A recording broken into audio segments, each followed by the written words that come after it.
All right, let's hit the movers board right away because the tape is basically flat and these gaps are not flat. SPY barely green, QQQ a touch red, VIX under 19.5, breadth mixed. So when you see MRNX up 167%, RDAC up 147, YJ up 126, yeah, that stands out. First thing the markets desk is doing here, separate real stock momentum from product mechanics. MRNX is a 2 times long mRNA ETF, so monster move, but it's tied to Moderna exposure. RDAC is the cleaner small cap SPAC style runner, 1446, 5.5 million shares, 127 times relative volume. Oof. Then YJ, 394, 47 million shares, and the relative volume number is just stupid, 8,882 times. That's not a typo on my end. Alright, let's pull up RDAC, because this is the wild one on the pre-market board. Oof, look at that range. RDAC was showing roughly plus 140+% on the movers board, price around the mid-14s, while the actual index tape is basically sleepy. SPY flat, QQQ slightly red, breadth mixed.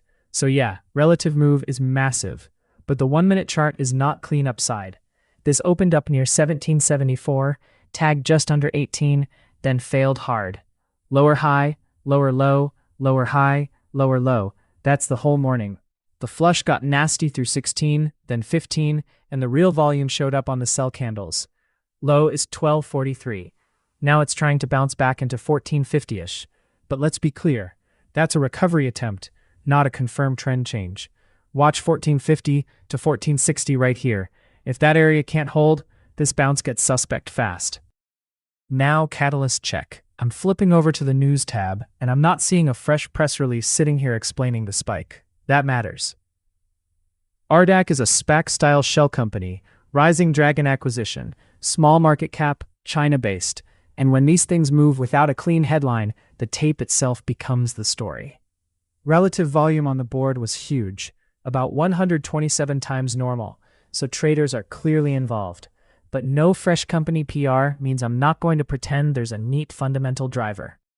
Here's the risk check, and this is where the markets desk slows it down for 2 seconds. Dilution screen is ugly. Overall risk marked high. Active equity line showing, runway barely a fraction of a month. No active shelf and no pending S1 showing here. But the overhead supply profile is still a real issue. So on the chart, the clean levels are simple. 1243 is the morning low. If that cracks, the flush is back in play. Above, 1770 to 18 is the failed open zone, and until price earns that back, the bigger structure is still a breakdown with a bounce inside it. Fun chart, huge move, but tiny float shell company momentum can snap both ways.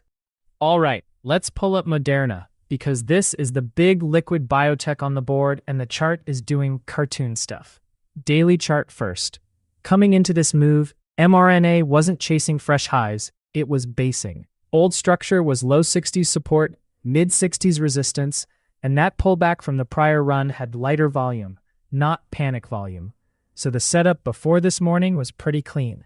Base, ceiling, no drama. Then boom, board price is up around 115. Last intraday read near 117. And that basically nukes the old daily range.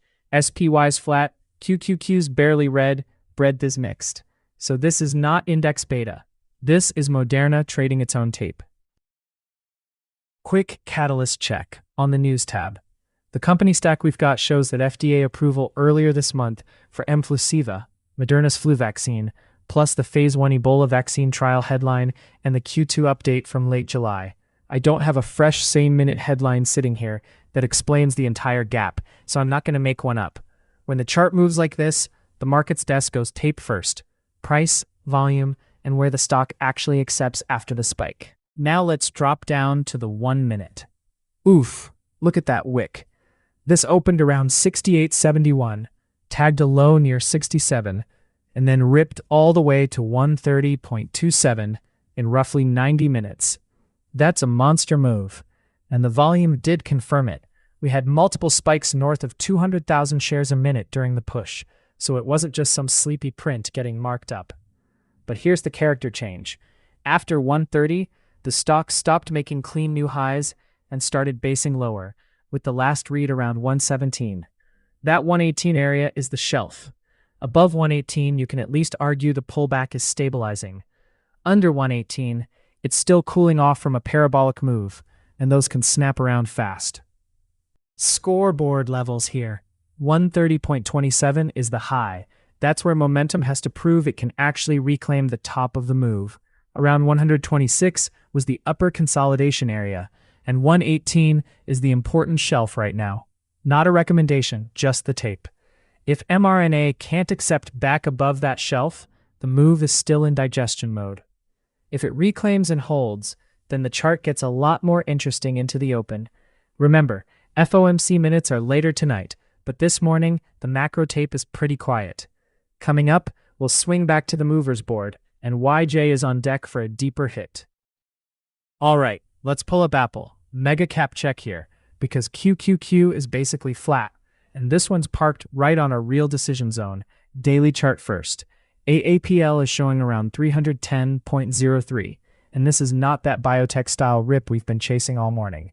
This is base work. Big difference. The daily structure ran from the mid-270s up into the 330s, then pulled back, and now it's trying to build in that 300 to 310 area. So for the markets desk, this is simple. Apple is not exploding, but it is holding where it needs to hold while the broader tape is mixed. Now, look at the shape. Support keeps showing up near 300, maybe 300 to 305 if you want the zone, and the 50-day area is right around 309. That matters because the price is basically sitting on it right now. Above, the near-term pressure point is roughly 316. That's where the 20-day area sits. And then the bigger roof is 330 to 335. So scorecard is clean. Above 316, Apple starts repairing the daily look. Above 335, that's the real top of base breakout zone. But if 300 breaks, oof, that base loses a lot of credibility fast. Not a trade call, just the levels that tell us who's actually in control. Let's drop down to the 1 minute. This is tight, really tight. Open was around 309.81, low near 309.35, high 310.58. That's only about $1.20 of range, so don't pretend this is some monster momentum tape. But the structure is quietly higher. Initial dip, then small higher highs, higher lows, and the important part, volume actually showed up on the push through 310.30, 310.40, 310.50, into that 310.58 high. Right now it's chilling just above 310.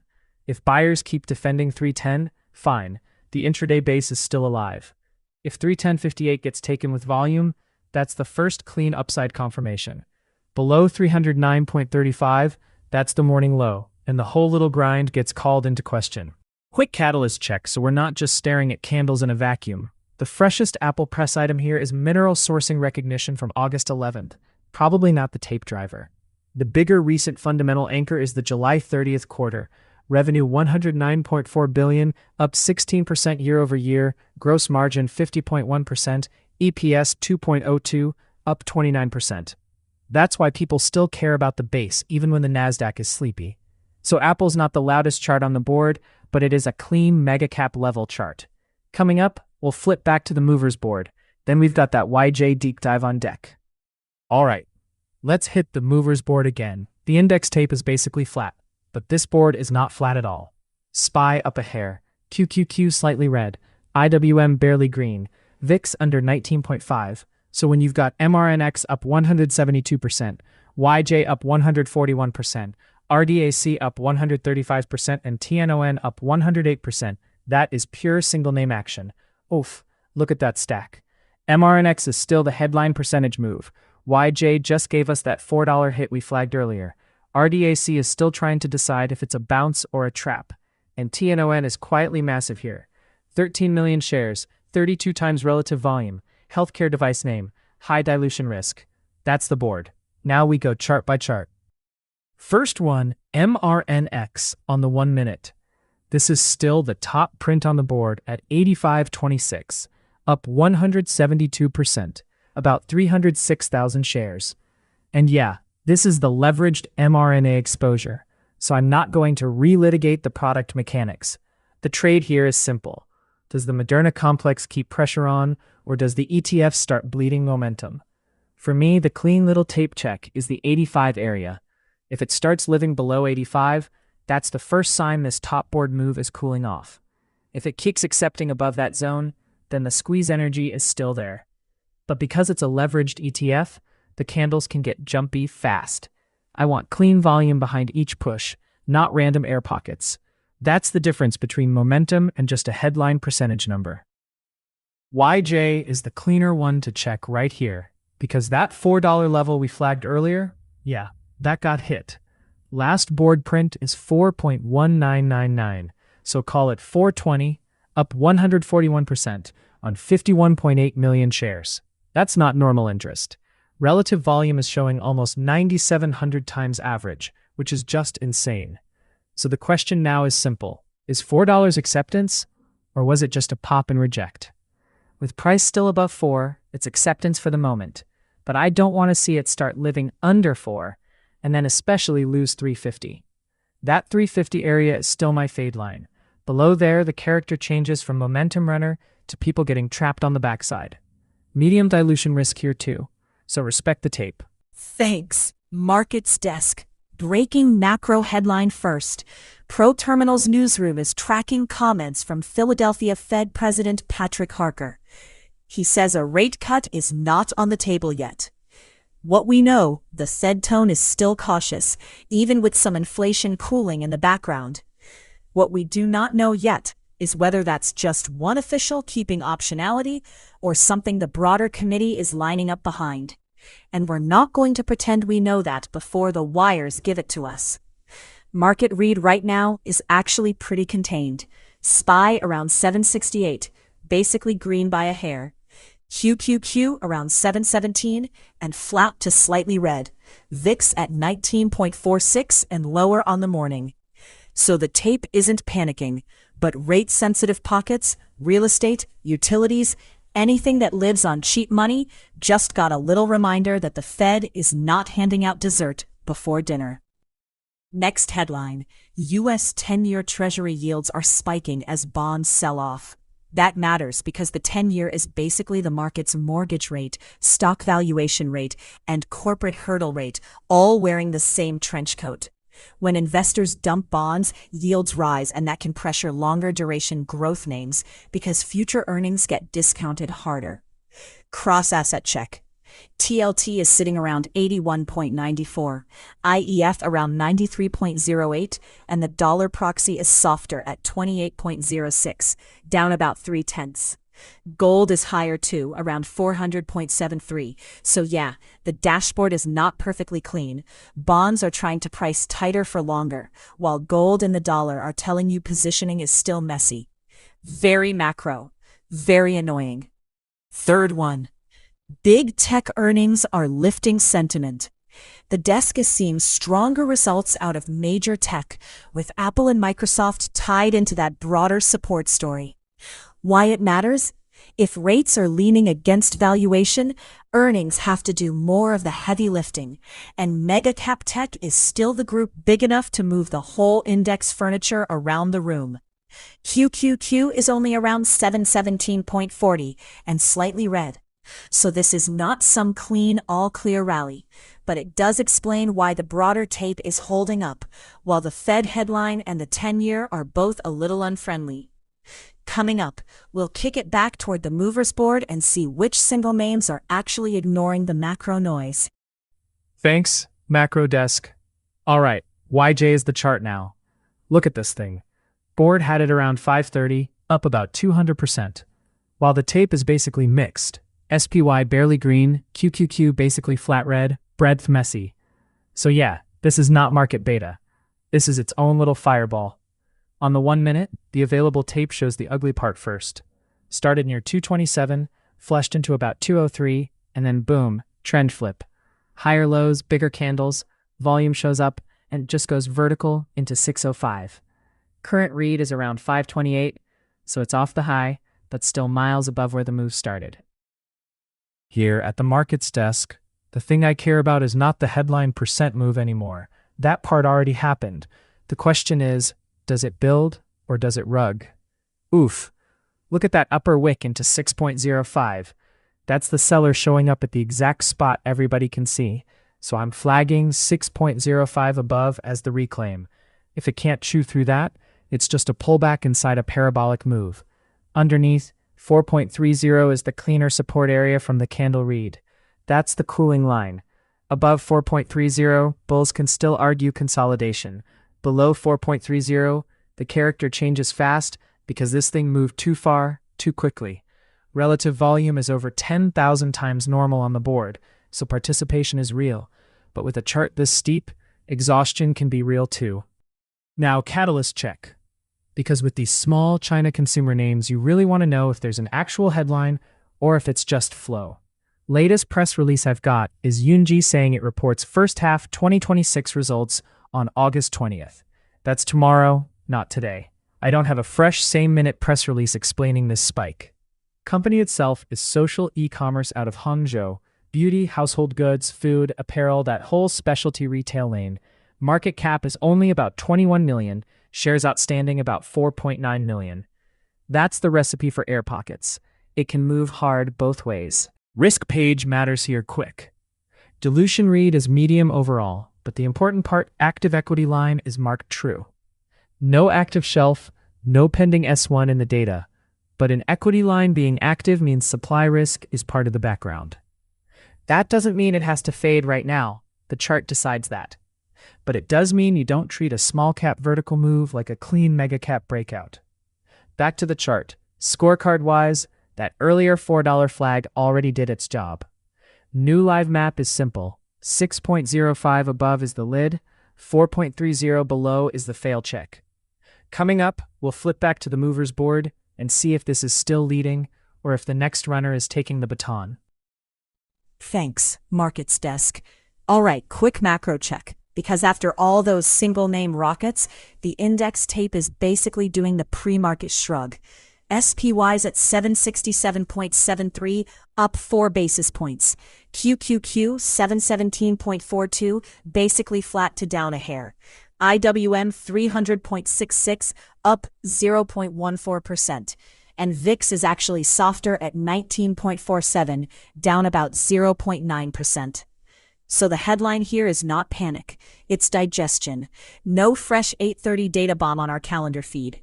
The real policy event today is still the FOMC minutes at 6 p.m. Eastern. And yeah, the Harker headline keeps the cuts aren't on the table yet vibe in the room, but the bond proxies are not screaming stress right this second. TLT is 81.94, up 0.34%. IES 93.08, up 0.16%. That's the nuance. The yield spike headline matters, but on the portal tape, bonds are trying to stabilize. Macro is annoying like that. It refuses to be a clean tweet. Now here's the part that matters, even if you only trade US stocks. The dollar and the yen are doing some of the steering. Dollar proxy is down at 28.06, off 0.28%, while the yen proxy is up 0.35% at 57.68. That's a little pressure valve opening. Softer dollar gives commodities some oxygen.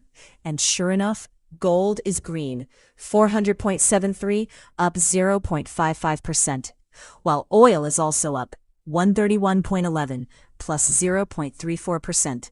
So the chain is pretty simple. Policy uncertainty is still there, but the dollar backing off takes a little heat off global liquidity. Gold catches a bid, oil stays firm, and equities are left in this weird middle seat on the plane.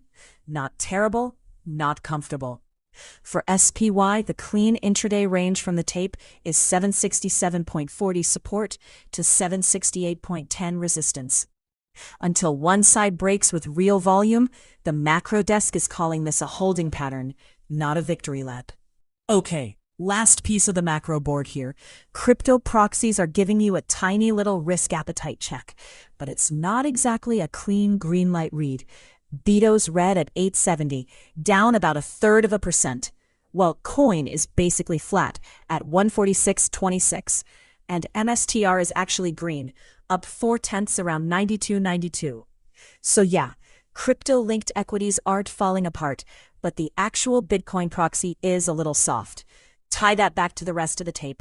VIX is still under pressure, down about 0.9% near 1947. The dollar proxy is lower at 28.06, and SPY is still boxed in.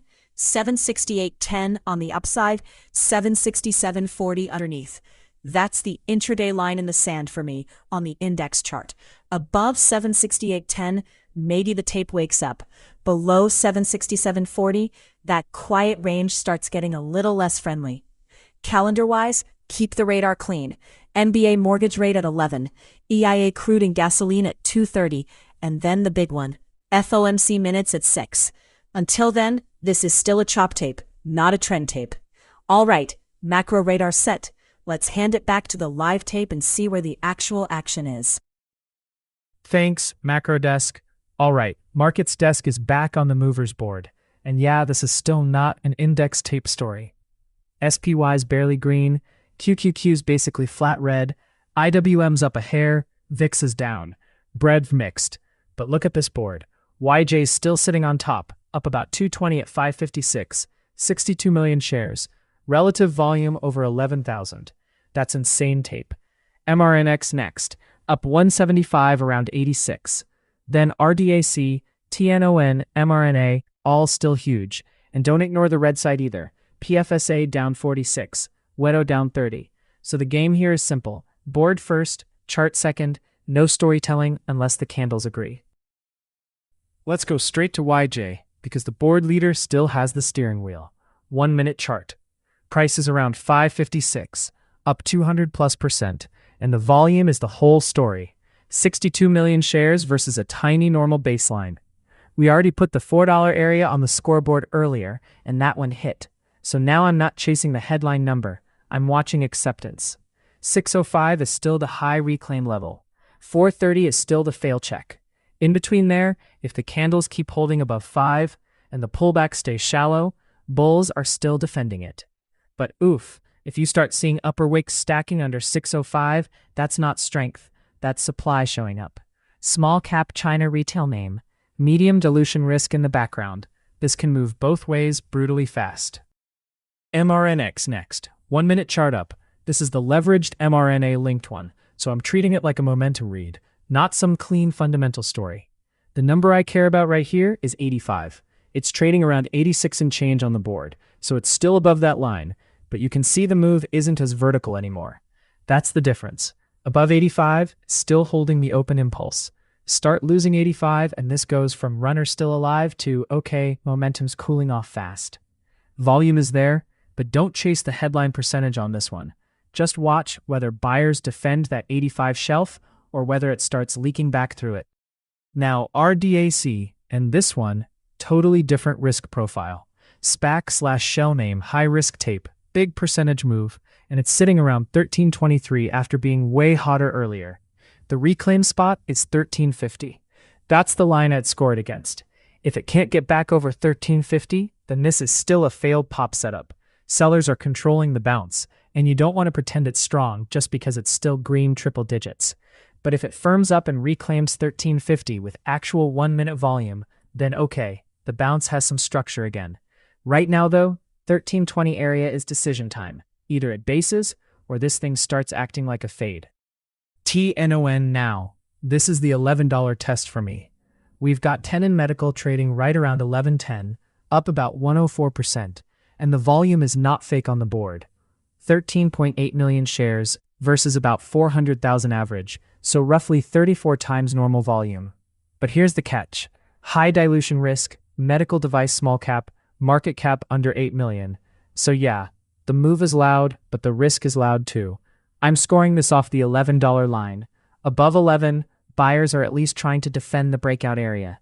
If it starts losing 11 cleanly and can't reclaim it, that's where the rug risk shows up fast on a name like this. Now, flip back to the Moderna complex. mRNA first, because the underlying is still the anchor. This is wild relative to the tape. SPY is basically flat, QQQ's a hair red, and Moderna sitting near 118.80, up almost 89% with 16.4 million shares already through. That's the real stock leading the story. MRMY after that is the income ETF wrapper, and it's up 76% on about 800,000 shares, 5 times normal volume. So the rotation still makes sense. mRNA is the driver, mRNY is following the volatility, and mRNX was the juiced version we already hit. I'd rather read the underlying first here. If mRNA holds firm, the wrappers keep getting attention. If the underlying stalls, those products can get sloppy in a hurry. BIVI first, quick momentum check, then I'll flip EHGO. BioV's around $1.36, up about 41%, and the board showing 13.9 million shares with 135 relative volume. So yeah, that's not a sleepy biotech print. That's real pre-market attention. But the risk tag matters here. Small cap biotech, roughly 7.1 million float, dilution risk showing high. For me, the clean version is simple. Can it keep accepting above 135 and then actually build through 140? If it keeps wicking over 140 and snapping back, that's trap behavior. If dips keep getting bought above that prior shove zone, okay, that's cleaner. Now EHGO, different flavor. Low float China Industrials name, 239, up 32%, 17.7 million shares, about 20 times relative volume. Float's only around 1.2 million, so this can move fast both ways. I'd treat 240 as the line on the tape right now, and 250 as the spot where chasing momentum either confirms or gets rug pulled. Alright, loser check before we hand it off. PFSA first. This one's ugly. 1470, down about 46%. The board volume is only about 290,000 against that monster average volume number, so I'm not going to pretend the relative volume print tells the whole story in pre-market. But price does. For PFSA, 15 is the level I care about. Below 15, sellers are still in control. Reclaiming 15 would at least say the flush is trying to stabilize. And again, tiny float, high dilution risk showing, so don't treat the red candle like it's automatically a bargain. Now WITO, 2307, down 30%, but this one actually has 5.4 times relative volume, so there's more active pressure here. I'd watch 23 as the battle line, and 22 below as the next danger spot. If it can't hold 23, that's still heavy into the open. If it bases above it, okay, then maybe the panic cools off. That's the movers board speed run. Next up, we'll kick it forward and keep the tape moving. Thanks, Markets Desk. Quick news brief here at the macro desk, and we're starting with the biggest wire on the board. Moderna and Merck's personalized cancer vaccine met the main goal in its first late-stage melanoma trial. The combo with Keytruda significantly extended the time patients lived without melanoma coming back. That matters because Moderna's whole investor story has been trying to prove it's more than a respiratory vaccine shop. And this is the kind of pipeline headline that can actually change the debate. Still early in the commercial sense. Full data, regulators, pricing, rollout, all the boring but decisive stuff still matters. But yeah, this is why biotech is wearing the cape this morning. Second Moderna headline. The stock has doubled on that cancer vaccine readout. That's the market taking the clinical headline and immediately trying to put a new multiple on the company. For context, SPY is only up about 0.2%, around 769. So this is not risk on lifts all boats. This is a single name repricing. The dry macro translation: when one biotech doubles before breakfast, your spreadsheet has officially asked for coffee. Next up, Apple. Tim Cook's final earnings call as CEO came the same week Apple hit a $5 trillion market cap. Big headline, big number, and the market implication is pretty simple. Leadership transition risk now sits on top of one of the most owned stocks on planet Earth. The story says the stock rose 2,180% during Cook's tenure. So investors are going to focus less on the victory lap and more on the next playbook.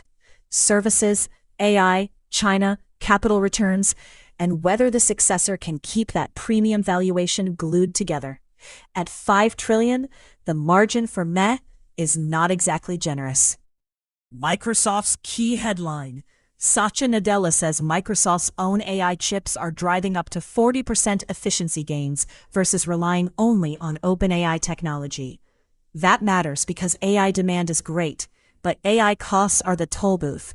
Compute, power, chips, data centers, the whole expensive circus. As Microsoft can lower unit costs and control more of the stack, investors read that as potential margin protection and less partner dependence. With QQQ sitting near 719 and modestly green, this is exactly the kind of mega cap AI efficiency story that keeps the index bid, even when rates are being annoying in the background. And one more active name headline. Yunji says it will report first half 2026 results tomorrow before the open. That matters because YJ is already one of the loudest small cap movers on the screen this morning. So now the tape has a nearby fundamental checkpoint instead of just momentum and volume. Investors will be watching for revenue trends, membership traction, and whether profitability is moving the right way. Smaller e-commerce names can swing hard around prints, so this is one where the news calendar is part of the volatility setup. Coming up, we'll kick it back toward the movers board and see what's actually holding those pre-market bids. All right, breaking on the ProTerminal news desk. S&P Global shares are falling after the company missed profit estimates. Here's what we know right now. Earnings came in below analyst expectations. The stock is getting hit, and the read-through is pressure on confidence around cyclical sensitive names. What we don't know yet from this alert is the full guidance color, or whether investors will treat this as a one-company margin issue versus something broader in transaction activity and credit data. Market read. SPY still around 770.8, up about 0.4. VIX is under 19.4. So this is not a tape-wide fire alarm yet. More like one very loud smoke detector in the cyclicals hallway. But SPGI matters because it touches ratings, data, and capital market plumbing. Next headline. PayPal beats earnings estimates as the turnaround keeps moving forward. The facts here are cleaner. Earnings came in ahead of expectations, and the desk is seeing that tied to progress in the company's recovery plan, plus resilience in digital payments. Why it matters. Payments are a pretty good window into consumer and merchant activity. So, side by side with the SPGI miss, this is not some neat little macro story where everything is either great or terrible. Earnings season, as usual, has chosen chaos. Very on brand. Third one, and this is a big policy market headline. The US government has taken a 10% stake in Intel. Factually, that means Washington now has a larger ownership role in a strategic semiconductor company. And the market has to think about Intel not just as a chip stock, but as part of the national supply chain map. Why it matters for investors? Government backing can be seen as support, but it also brings questions around governance, strategy, and how much policy influence comes attached.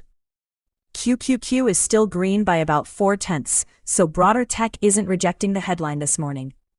But for INTC, policy risk and policy support are now stapled to the cap table, like a receipt you can't throw away. Coming up, we'll hand it back into small cap momentum and see where the fast tape is actually biting. Thanks, Macro Desk. All right, Markets Desk is back on the movers board. And look, the backdrop actually matters here. SPY up 0.4, QQQ up 0.4, IWM up almost 0.9, VIX red. So small cap oxygen is there. Top of the board is still wild. YJ up about 200%, MRNX almost 200, RDAC up 129, TNON basically a double, and mRNA itself still up 96. Then we've got the secondary Moderna products, EHGO still holding a bid, Bivy trying to stay alive, and the red side with PFSA and Weedo. Fast board, big gaps, huge relative volume in spots. So we're not doing theory here. We're going row by row, 1-minute charts, who's real and who's just a trap. Let's go straight to YJ, still king of the board. This is not a normal gapper. 523, up about 200%, 68 million shares already, and the relative volume number is just stupid. 12,800 times normal volume. Oof. That means the crowd is here. It also means the rug pull risk is here. We already got those $4 scoreboard hits earlier, so the markets desk has to keep score. Nice move, but now the question is acceptance. I'm using that earlier 605 spike as the clean reclaim spot. If it can get back above 605 with real volume, then the high of day conversation comes back. If it can't, and especially if it starts losing that 430 fail check from earlier, this goes from squeeze tape to unwind tape really fast. Also, tiny company profile here, around 21 million market cap, about 4.9 million shares outstanding, medium dilution tag. So yeah, the chart is exciting, but this is still a parabolic small cap. MRNX next, and this one, just be careful how you read it. I'm pulling the 1 minute up, but this is the daily target 2x long mRNA ETF. It's not Moderna common stock. Board has it at 91.75, up about 193%, but only around 378,000 shares traded. And because it's a leveraged product, the candles can get super exaggerated. So yeah, it's on the board, it's moving fast, but I'm not treating MRNX as the anchor for the story. This is the echo of mRNA, not the source signal.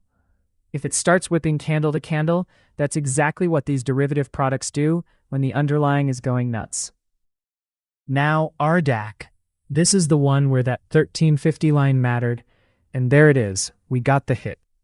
Current board print is 1340 though, so it's not exactly running away above the flip. It's sitting just underneath it, and that's the whole read right now.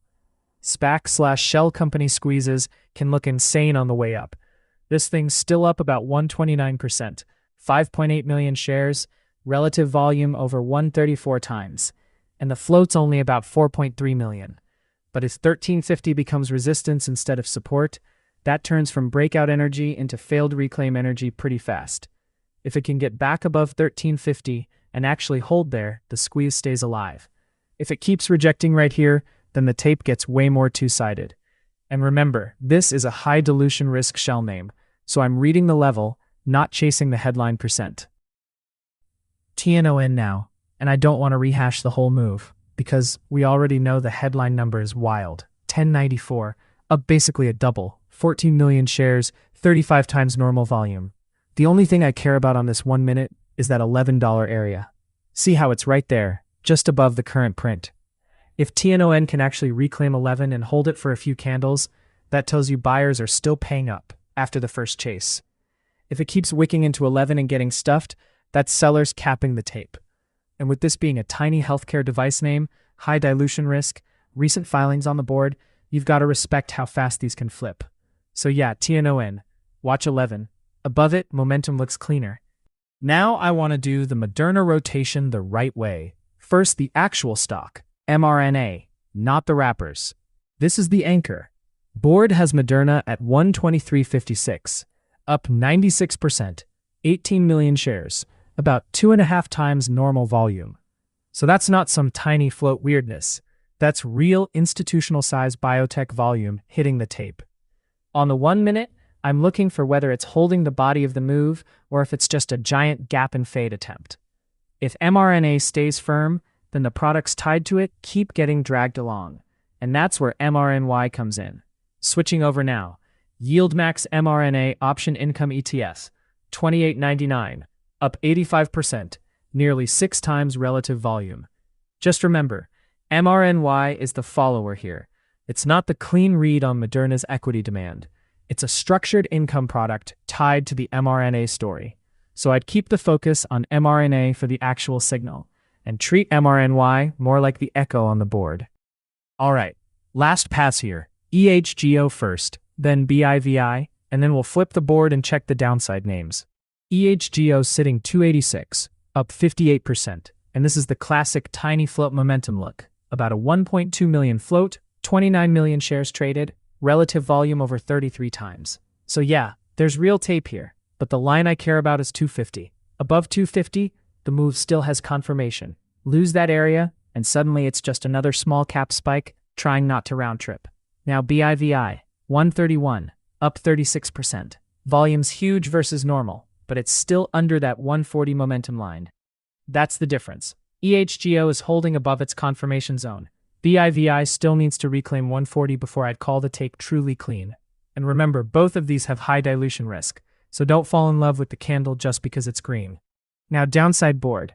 PFSA is ugly, down 41% around $16, but it's trying to stabilize right around that 16 area. If 16 starts holding, fine, you may get a little reclaim attempt. If not, that bounce gets heavy fast. Wedo's the cleaner pressure read. 24.20, down 26%, and the danger zones are 23, then 22. If 23 cracks, sellers are still in control. If 22 goes, that's the spot where the chart gets messy. Good mover scan. Big China retail spike, Moderna mania, small cap momentum, and a couple downside traps. Coming up, we'll hand it forward and hit the next live setup. All right, MRVI on the 1 minute. This is the small cap momentum check. And yeah, this thing's got a clean tape. Stocks around 725, up about 16.5%, while IWM is green too. Small caps have a bid this morning. Not a sub-dime lottery ticket, not a tiny float name either. Floats around 123 million, but it is still a fast healthcare mover, so the levels matter. Look at the structure here. Early candles were boring. Little drift from about 5.76 down toward 5.71. Lower lows, nothing exciting. Then it bases around 5.75 and boom. The breakout starts near 5.79, rips through 6, and volume actually shows up. That matters. This wasn't just one random wick. From 6.50 up into 7.25, you get higher highs, higher lows, and repeated volume punches. Right now though, oof, look at that stall. It's sitting right under 7.25, which is basically the day high, and right near the year high area. So here at the markets desk, the clean momentum check is simple. Above 7.25, does it accept and build or does it reject? And if it starts losing 6.50, that's the bigger fail check where the breakout starts looking tired. Quick catalyst check, because with these small cap momentum names, I want to know if there's an actual company story or just tape. I'm not seeing a fresh release from this morning in the data we've got. The visible one is the August 6th Q2 report. Revenue of $51.4 million, net loss of $21.6 million, adjusted EBITDA of $8.7 million, and they raised full-year adjusted EBITDA guidance to $33 to $35 million. Also, Maravai is tied into life science reagents, nucleic acids, mRNA tools, so on a morning where biotech and mRNA-linked names are hot, that connection can get traders sniffing around. Different story than Moderna, but same neighborhood on the tape. Back to the chart. This is where the trap risk lives. The breakout is real in the sense that volume confirmed it. But now it's extended into 7.25 with volume tapering. That's where late chasers can get chopped up. No halt flag in the data I've got, and again it's not some 2-cent delisting risk name, but small cap healthcare can still move violently. For me the scoreboard is 7.25 above for continuation, 6.50 below for the failed breakout look. If it just sits between those, that's not a clean trade read. That's chop. Coming up, we'll flip back to the movers board and see if anything else is taking the baton. All right, markets desk back on the movers board. Green tape, but these names are in their own universe right now. SPY up about 0.5%, QQQ up half, IWM leading near 1%, VIX lower, so this is not a panic tape. But look at the board. MRNX top slot, up 186% at 89.68. YJ still sitting second, up 175, with absolutely wild relative volume, but we already spent real time there, so I'm not going to beat that one to death. RDAC still up 124, TNON up 96, and the actual anchor name, mRNA, still up 93. Scoreboard matters too. EHGO already tagged that 250 trigger we had, RDAC has been fighting that 1350 line, and PFSA reclaimed 15 earlier after getting smashed. So now, we go chart by chart. No wasted motion. First chart is MRNX, pulling up the 1 minute. And yeah, this is the crazy one on the board. But remember what this is. Daily target 2 times long mRNA ETF. It's the wrapper. It's not the biotech itself. Price is 89.68, up 186%. Volume just under 400,000 shares. For the markets desk, the clean line is 90. Super simple. It's sitting right under it. And with leveraged products, that round number magnet can turn into a whip zone fast. If it can't stay above 90, I don't want to pretend the move is clean. That can be pure chase and fade action. If it firms above 90 and the candles stop rejecting, then the tape is saying the mRNA chase is still feeding the ETF side. But oof, leveraged ETF plus a huge gap? That can get nasty fast. Levels first, ego last. YJ now. Just a quick revisit on the 1 minute. I'm not going to retell the whole parabolic story because we already hit it, but the current tape is still wild. Stock's around 480, up about 176%. And the volume number is the headline. 70 million shares versus an average volume around 5,300. That's 13,000 plus times relative volume. Like, that's not normal liquidity. That's a crowd event. So on this chart, I'm watching whether it's still holding higher lows or if these pops are getting sold instantly. When relative volume is this insane, the move can keep whipping, but the air pockets get nasty too. RDAC next. 1 minute chart up now. This one has that SPAC/shell company squeeze feel to it. Rising Dragon acquisition, financial services, shell companies, tiny-ish float listed around 4.3 million, and it's doing almost 6 million shares today. So yeah, that's enough volume to make it move, but it's also the kind of name where the levels matter more than the story. The battle here is 1350. If buyers can reclaim 1350 cleanly and actually hold above it, not just wick it and fail, that's the cleaner momentum tell. If it keeps rejecting there, then this becomes more of a squeeze fade structure, where every push is just giving trapped longs a chance to hit bids. Up 125% is a monster move, but the chart has to prove buyers are still in control above that line. TNON, up now on the 1 minute. Tenon medical device name, and this is a nasty little trader stock today. Price is sitting around 10.71, up about 96%, with 14.2 million shares traded, about 35 times normal volume. So yeah, there's real attention here. But this is also high dilution risk, small healthcare, tiny market cap, and that combo can flip on you fast. For me, the clean line on the tape is 10. If it keeps accepting above 10, fine. Momentum traders are still in control. If it loses 10 and can't reclaim, that's where this becomes a trap setup instead of a clean runner. I'm not chasing the green candle here. I just want to see if buyers defend that big round number when it gets tested. Now flip to mRNA, because this is the real anchor for all those mRNA-linked products we've been seeing on the board. Moderna itself is around $121.79, up 93%, and that's not some tiny float microcap move. That's a roughly $46 billion biotech, with 18.7 million shares through the tape.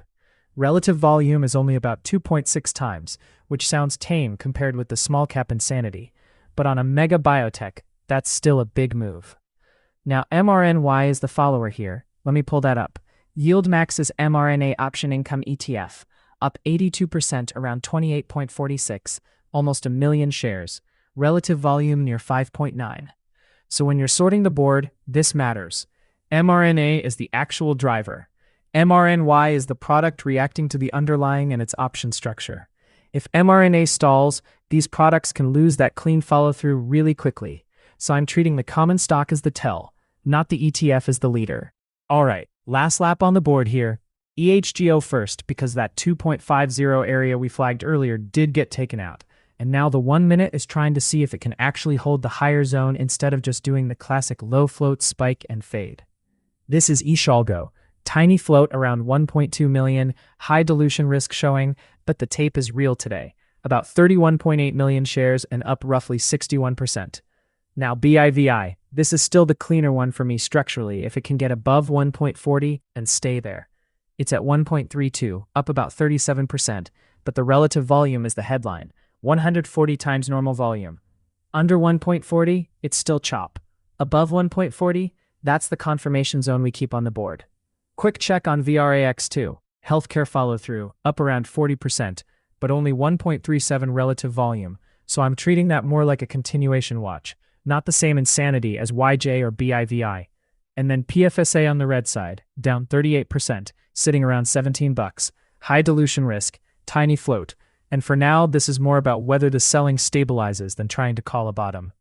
Green tape overall, small caps still noisy, but that's the movers board. Coming up, let's flip into the next desk and hit the bigger story driving the tape. All right, quick tool hit while the pre-market tape is still hot. Everything the markets desk is using right here is ProTerminal. This is the movers board. Super simple. Top gainers, top losers, price, percent move, relative volume, the stuff that tells you where attention is right now. Not a buy signal, never that. It's a starting point. Like, if something's up huge, while SPY is only up about 0.5% and VIX is lower, I want to know, is it real volume Is it a headline? Is it a tiny float? Or is it just a pre-market trap? That's the job of the board. Find the smoke, then go check the fire. Then we go risk check. This is the part a lot of people skip. And oof, that's where small caps can hurt you. Dilution center first. Shelves, ATMs, offerings. The stuff that can change the supply picture fast. Then I'll pull up an actual stock profile and hit filings.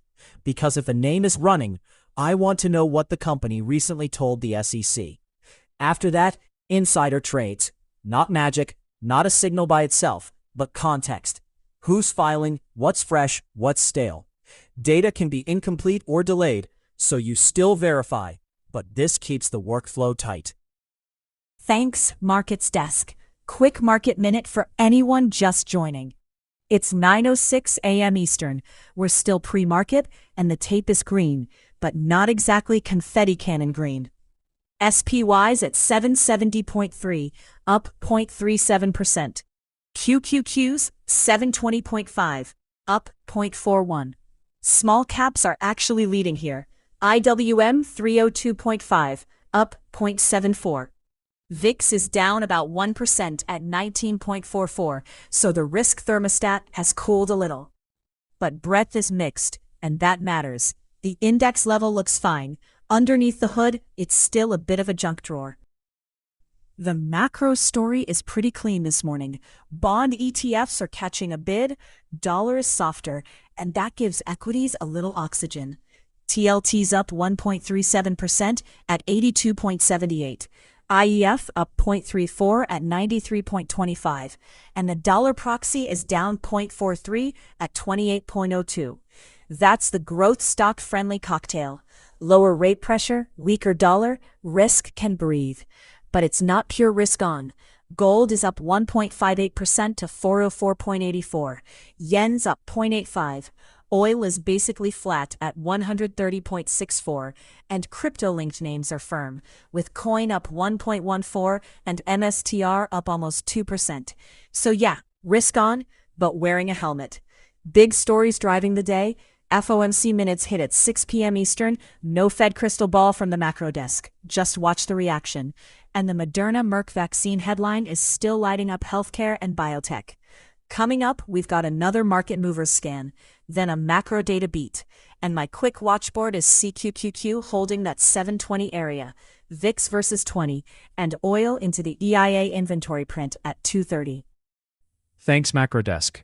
All right, Markets Desk is back on the movers board. And look at this board. SPY's green, QQQ's green, IWM's actually leading up about 3/4.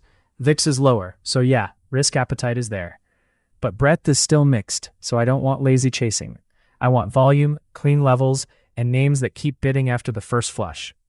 Top line, YJ up 177%, monster volume, 72 million shares versus an average around 5,000. That's insane. mRNX is right behind it, up 172%, but remember that's the leveraged mRNA wrapper. RDAC, TNON, mRNA, mRNY, EHGO, all green heat. PFSA is the ugly red one on the board, and MSS is sneaking in late with a 37% push. So here at the Markets Desk, we're going chart by chart. First chart is YJ. We've already seen this name on the board, so no full history lesson, just the live score. Price is 4.82, up 177%, and the volume number is the whole story. 72.6 million shares traded against a normal average around 5,300. That is not normal liquidity. That's a stampede. The clean line above is $5, not a target, just the obvious round number battle everyone can see. If it accepts above 5 and holds there, fine. That tells you the chase is still active. If it starts losing 4.50 after this kind of relative volume blowout, oof, that's where momentum can disappear fast. Also, medium dilution risk is tagged on this one, so I'm reading tape here, not falling in love with the story. mRNX is the weird one on the board, right? Don't treat this like a normal single-name biotech. This is the daily target 2x long mRNA ETF wrapper. So the whole thing is basically a leveraged echo of Moderna's move. It's sitting around $85, up about 172%, but the scoreboard level from earlier is still 90. That's the line I care about. If this thing can't reclaim 90 and actually hold it on the 1 minute, then it's just tracking the underlying spike with extra heat. And with these leveraged products, when the underlying chills out, the wrapper can get sloppy fast. So yeah, big percentage move, but I'm not giving it the same credit I give the actual catalyst name. Now, RDAC. This is where I want everybody to slow down a little bit. Price is $13.76, up 135%, almost 6 million shares traded, and the relative volume is huge, about 138 times normal. But it's also a shell company name, small float, high dilution risk, so these can look amazing for about 10 minutes and then just air pocket on you. The level we were watching was $13.50. It hit, and now the question is super simple. Does $13.50 turn into support, or was that just the squeeze high area before the fade starts? Above $13.50, the tape still has some control. Below it, especially if volume dries up, that's where I'd start calling it a squeeze fade instead of clean momentum. TNON is next, and yeah, this one's got the headline move, but it also has the small cap medical device baggage with it. We're at 11.89, up about 118%, nearly 14.8 million shares traded, 36 times normal volume, so the tape is very real. But the dilution profile is high, and that matters on these runners because supply can show up fast. The level I still care about is 10. That's the trap line. If this thing is holding above 10, fine. Momentum traders can keep arguing it's still alive. If it starts losing 10 and can't reclaim it, that's where the whole chase can turn into air pocket city. So I'm not chasing the headline percentage here. I'm watching whether buyers defend that round number level on the 1 minute. Now here's the cleaner read in biotech. mRNA is the anchor. This is not some random tiny float name. Moderna's a real large-cap biotech, and it's up almost 90% on 19.5 million shares, with relative volume around 2.7 times normal. So when you see mRNX and mRNY exploding behind it, don't reverse the order in your head. mRNA is the dog, the funds are the tail. On the mRNA chart, I want to see if 120 becomes the fight. It's basically sitting right under there at 119.57. And with QQQ green and IWM strong, the backdrop isn't fighting it today. But after a move this violent, the candle quality matters more than the headline percentage. Does it base? Does volume support the next push? Or does it just wick and fade? Okay, now flip to mRNY. This is the YieldMax mRNA Income ETF, up about 80% on just under 1 million shares, relative volume over 6. It's reacting to the mRNA move, but it's a different product. So I'd treat mRNY as the echo, not the source. If mRNA stalls, these derivative ETF moves can get sloppy really fast. Alright, rapid fire finish here. EHGO first. And this is the one we flagged earlier around that 250 area. It's sitting at 2.81 now, up 55%, with 35.9 million shares traded and 40 times relative volume. So yeah, the tape is still awake. But with a 1.2 million float and high dilution risk, I don't want to over-celebrate it. Above 250 is the line that keeps the momentum story alive. Below that, and it starts looking like a crowded small cap fade. Now BIVI, same idea, different chart. It's at 1.34, up 39%, and the volume is wild versus normal, about 142 times relative volume. That 1.40 area is the confirmation spot for me. If it can't actually reclaim that cleanly, it's just churn under resistance. PFSA on the other side of the board is the loser, down about 39% at 1677. Tiny float, high dilution risk, and relative volume showing basically nothing regular session yet. So I'm watching for stabilization, not hero calls. If 1650 starts giving way, that downside pressure can stay sloppy. And then MSS to close it out. Grocery store small cap, 215, up 37%, 10.7 million shares traded, 17 times relative volume. Fresh volume, small float, high dilution risk. That's a trader tape, not a sleepy investment story. For MSS, I'd keep the $2 hold on the radar and then see if it can build above 2.20 instead of just wicking into sellers. Nice movers board today, with IWM leading the indices. Coming up next, let's jump off the board and hit the next desk read. Thanks, Markets Desk. Quick macro beat while the small caps catch their breath. Here at the macro desk, the story is not complicated, but it is a little weird, which is usually where macro lives. SPY is sitting around 770.57, up 0.4. QQQ around 720.87, up about 0.5%. And IWM is leading at 302.54, up 0.77%. So yeah, the equity tape is risk on. VIX is down at 19.40, off 1.26%, so the risk thermostat is cooling a bit.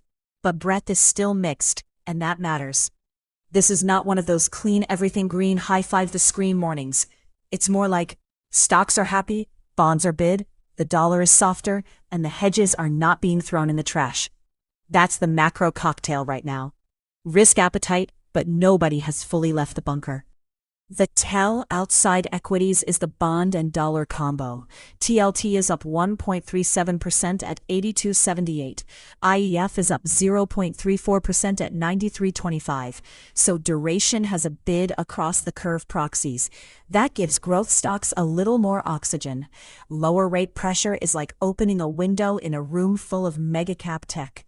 At the same time, UUP, the dollar proxy, is down 0.43% to 28.02, and FXY, the yen proxy, is up 0.85% to 57.97. Even if you only trade US stocks, keep one eye on that dollar-yen axis, because when the dollar backs off, it can grease the wheels for tech, gold, and crypto. And look at gold. GLD is up 1.58% around 404.84. That's the funny part. Gold is not acting like everyone suddenly forgot risk exists. It's acting like the market wants the rally, but still wants a helmet. Very adult of it. Watch that UUP 28 line and the GLD 405 area. Those are the little macro tripwires on this tape. All right, breaking news first. Moderna is exploding pre-market after positive late-stage cancer vaccine trial results. ProTerminal's newsroom is tracking Moderna shares up massively. The headline move was around 85%. And the live movers tape has had it pushing closer to the 90% plus zone near 122. What happened? Moderna says its mRNA vaccine, used with Merck's Keytruda immunotherapy, showed success in a late-stage skin cancer trial. Why it matters? This is the market repricing Moderna as more than a post-COVID vaccine story, potentially a real oncology platform story. What we do not know yet, the full regulatory path, the ultimate label, the commercial economics, and whether follow-up data keeps supporting the excitement. So yeah, huge move, but here at the macro desk we still separate breakthrough data from instant business model transformation. The market is excited, the scoreboard is not a medical journal. Next headline, Apple is becoming the capital allocation blueprint for SK Hynix's AI cash mountain. The desk is seeing the same basic playbook investors loved at Apple. Keep funding growth, but also keep proving discipline with cash returns. Why it matters. AI semis are minting cash right now, but the market does not just reward AI slapped on the box anymore. It wants the boring adult stuff too. Margins, cash flow, buybacks, dividends, balance sheet discipline. Very rude of investors to ask for profits after $1 trillion theme. But here we are. Apple sits in the middle of that story because it trained the market to pay up for scale plus consistency. Third one, Microsoft AI's chief marketing officer is leaving as the company rethinks consumer AI marketing. What happened is straightforward, a leadership change inside the AI division, while Microsoft adjusts how it positions consumer AI products. Why it matters for investors. Microsoft's AI trade has been anchored by enterprise adoption, cloud pull-through, and efficiency gains, not just flashy consumer demos. So a marketing reset is worth watching because it tells you where the company thinks the next adoption battle is. With QQQ up about 0.5% pre-market, the tape is giving mega cap tech room to digest it for now. Coming up, we'll roll this into the market overview and see whether the broader tape agrees with the headlines. Thanks, Macro Desk. All right, Markets Desk is back on the movers board. And yeah, this board is still spicy. SPY and QQQ are green by about 0.5%. IWM's leading, VIX is lower, so the risk bid is there. but these single names are in their own universe. YJ is still the top monster, 559, up 221%, 77.9 million shares, relative volume over 14,000 times. That's not a typo. MRNX is next. The mRNA-linked leveraged wrapper up 182. RDAC still up 135. TNON up 116. Then the actual anchor, mRNA, up 91. So the board is basically split into two lanes. Insane small cap squeeze stuff and the Moderna sympathy complex. We're not marrying any of these. We're checking the tape, levels, volume, and where the bid starts to slip. YJ first. Not going to rehash the whole story. This is a tape check. The stock's at 559, up 221%, and the volume is just absurd versus its normal day, 77 million shares against an average around 5,300. Oof. That's the kind of relative volume print that can keep shorts uncomfortable, but it's also exactly where chase entries get wrecked. Here at the markets desk, I care about two lines now. $5 for acceptance, $4.50 for failure. If this thing keeps building above 5, the bid is still showing up. If it loses $4.50, that's where the move can turn from clean momentum into air pocket mode. Medium dilution risk is on the profile too, so don't treat a 200% small cap gap like some calm blue chip chart. It's fast, it's thin feeling, and if that $5 area stops holding, I'm not arguing with the tape. Thanks, markets desk. All right. Bell's getting close, so let's zoom out for the opening countdown. Here at the macro desk, the tape is green, but it's not exactly a carefree beach day. SPY's around 770.85, up 0.44%. QQQ's near 721, up about 0.5%. And the Russell's the loud one, IWM at 302.8, up 0.86%. That small cap bid matters, because when the little guys lead into the open, it usually says conditions are getting a little less hostile. VIX is down at 19.35, off 1.5%. So the fear gauge is cooling, but it's still not asleep. And the cross-asset story is the real tell. TLT is up 1.49%. IEF at 0.47%. The dollar proxy is down at 27.96. And yen strength is showing up too, with the yen proxy up 0.8%. So the basic chain is pretty clean. Softer dollar, bonds bid, volatility easing. That gives growth and small caps some oxygen. But gold's up 2.61% at 408.95. So the market's still wearing a helmet while it jogs. Very stylish, very nervous. Okay, into the open. Today's session is about whether this risk bid can survive first real liquidity, not just pre-market enthusiasm. Oil's basically flat here. USO proxy at 130.89, up 0.18%, so energy isn't screening right now. But EIA crude and gasoline inventories hit at 2:30 Eastern, and that can still move the inflation conversation later. FOMC minutes are at 6 p.m., so no, we're not pretending to know the Fed's next move from a pre-market candle. That's how you end up yelling at a dot plot like it owes you money. Crypto's worn with the softer dollar. BITO 8.77, Coin 147.99, MSTR 94.36, all green. But crypto is still crypto. Volatile, lightly regulated, and occasionally allergic to seatbelts. Names to watch at the cash open. The Moderna complex, because healthcare has the headline magnet, and the small cap squeeze crowd around YJ and EHGO, because that's where the pre-market fireworks are. My level board into the bell. QQQ needs to respect that 721.87 pre-market high area. UUP below 28 keeps the dollar tailwind alive. GLD above 405 says the hedge bid is still real. And VIX under 19.35 keeps the open calmer. Bells close now. First prints matter more than opinions. All right, quick wide-angle check from the macro desk. This tape is green, but it's wearing a helmet. SPY's sitting around 771.04, up 0.47%. QQQ's 721.43, up 0.55%. And IWM is the tell for me. 302.87, up 0.88%, so small caps are leading the board. That usually means the market's saying, okay, Financing conditions don't feel terrible this morning. But Brett is still mixed. And VIX is only down about 1.6% to 19.34.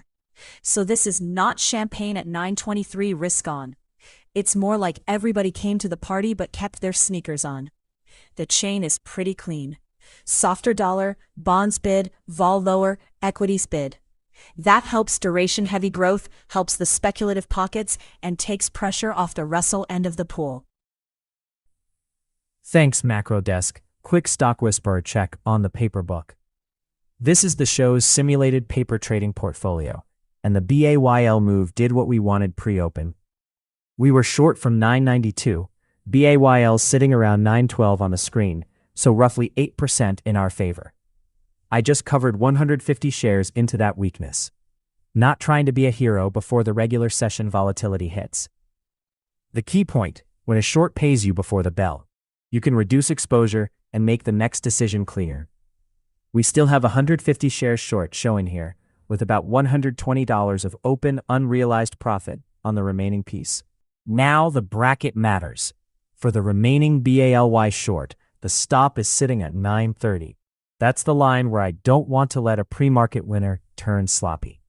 The take profit order is down at 865, and I'm also watching 880 as the next breakdown zone where we'd reassess if sellers stay in control. Bigger picture, I'm not adding just because it's green on the P&L. The thesis is level first. On the watchboard, mRNA above 122.50 is still the post-catalyst strength check, and NVDA above 223 is the liquid AI trigger if the risk on tape keeps holding. Coming up, we'll kick it back to the movers scan. Thanks, Stock Whisperer. All right, Markets Desk has the movers board up. And look, the tape is green, but it's not some clean everything rips tape. SPY up about 0.5%, QQQ up a little more, IWM leading near 0.8, VIX under 19.4. So yeah, small cap momentum has oxygen. But Brett is mixed, so we're not just smashing buttons on green percentages. Top of the board is still YJ, absolute chaos volume. mRNX is the leveraged Moderna wrapper, so I'm treating that as derivative heat, not a standalone company read. RDAC still has that shell squeeze look. TNON has real volume behind it. And mRNA itself, that's the big cap biotech engine underneath half this board. We're going chart by chart. First one has to be YJ. Okay, pull up YJ on the 1 minute. This is the one everybody's staring at, because the move is just ridiculous. Price sitting around 597, up over 200%. Volume over 82 million shares against basically no normal average volume. That YJ over 5 call out hit earlier. Scoreboard gets one there, but I'm not living in the old level now. The clean line is the $6 handle. If it can actually accept above 6, and I mean hold it, not wick through and puke, then the momentum crowd stays interested. But oof, with this kind of move, failed breaks matter. Under 550, I'd say the character changes fast, and this becomes trap watch instead of clean continuation watch. Also, keep the risk lens on. Tiny market cap, China e-commerce name, medium dilution risk on the board.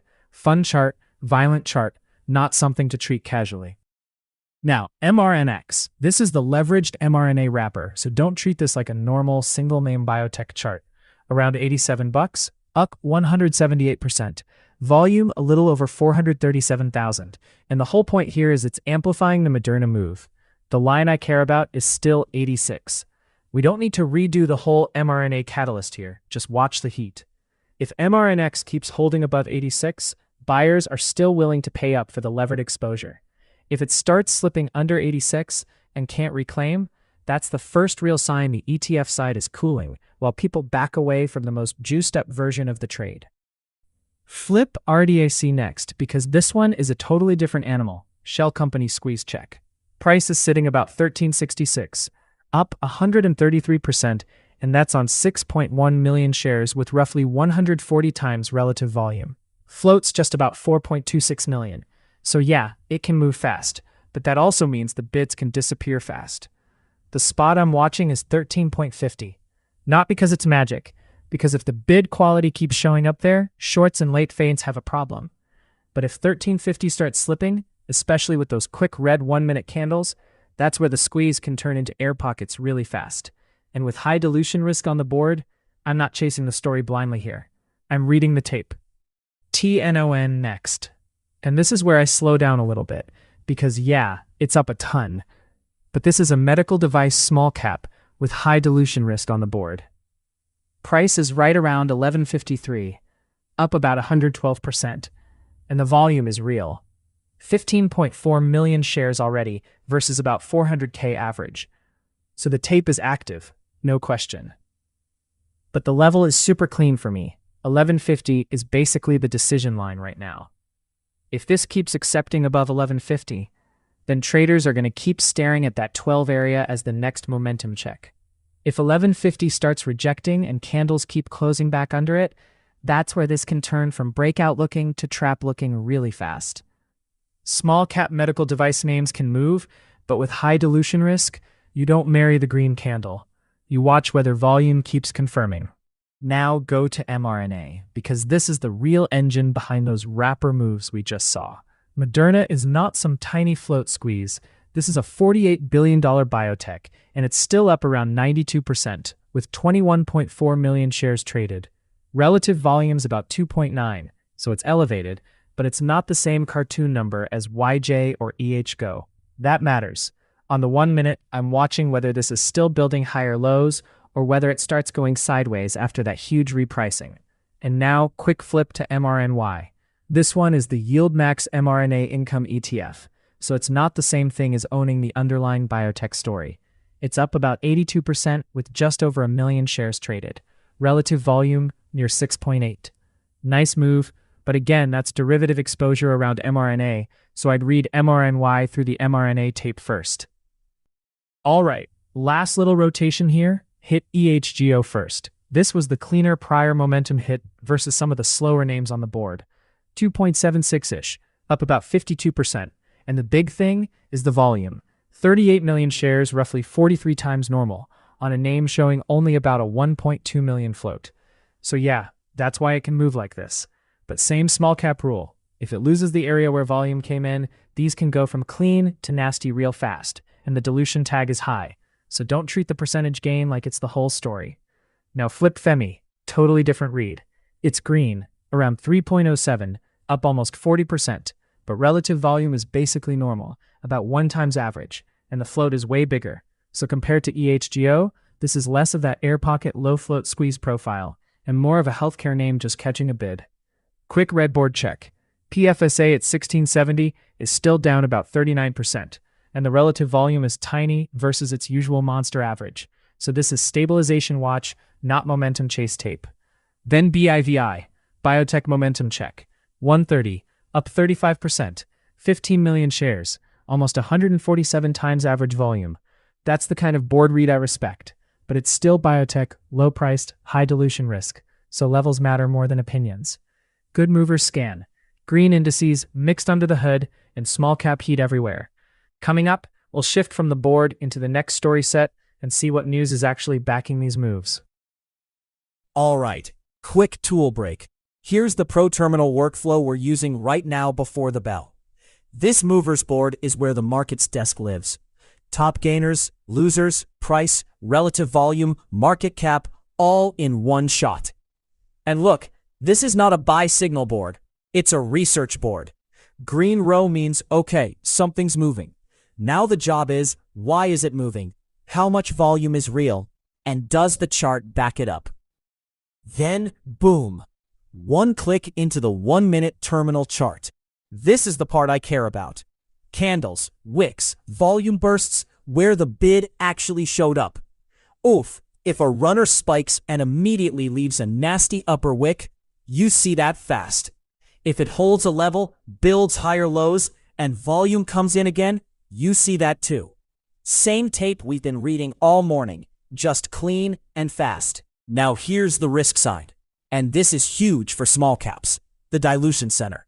Offerings, shelf registrations, ATMs, that stuff matters. A chart can look electric for 10 minutes, and then a filing changes the whole risk profile. So yeah, we'll get excited about volume here at the markets desk, but we still check the paper trail. Data can be incomplete or delayed, and none of this is a magic answer. It's research. It's context. It keeps you from trading blind. Thanks, Markets Desk. All right, cash market is open, and the first 5 minutes are giving us a very tradable little mood swing here. SPY sitting around 770.12, up about 35 basis points. QQQ's around 720.19, up 37. But look at the Russell. IWM 302.45, up 74 basis points. That's the interesting part. Small caps are the kid at the wedding who got to the dance floor first. VIX is lower at 1936, down about 1.5%. So the fear gauge is not screaming at the open. Breadth is still mixed though, so don't confuse green index prints with everything working under the hood. Out of the gate, your first fire names are wild. YJ up about 173%, Mernex up 172%, RDAC up 150%, TNON up 121%, and Moderna still up nearly 87%, around 117.69. So yeah, risk appetite is awake, but it's awake in the speculative aisle first. All right. Breaking news on the biotech tape right now. Moderna is exploding after a phase 3 melanoma trial update. ProTerminal's newsroom is tracking Moderna up almost 93%, with Merck up about 7%, after the company said their personalized melanoma therapy met the primary goal in a phase 3 trial. That's the fact set. Trial met the primary endpoint. The market is instantly repricing Moderna as more than just the old vaccine cycle story, and the move is massive. mRNA's been trading around 120.81 on the movers board, while the broader tape is only modestly green. So yeah, market's up a bit. This thing brought a rocket launcher. Now, here's the macro desk translation. This matters because cancer immunotherapy is the kind of story that can change the revenue conversation for a biotech. But it does not mean the whole commercial path is solved today. What we know is primary goal success. What we don't know yet is the regulatory timeline, the review path, and how adoption ultimately looks if it gets that far. That distinction matters. The tape is willing to pay up for breakthrough potential this morning, helped by a friendlier backdrop.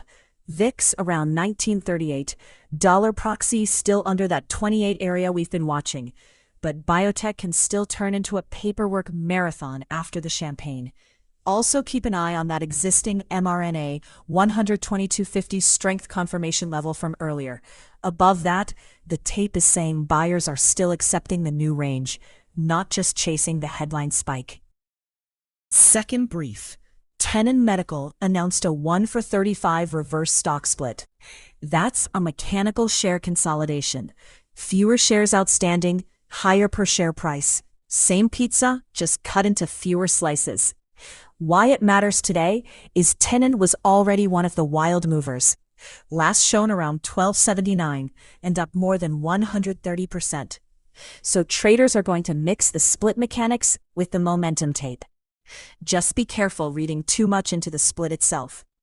Reverse splits can help with listing profile or price optics, but they don't magically change the underlying business fundamentals.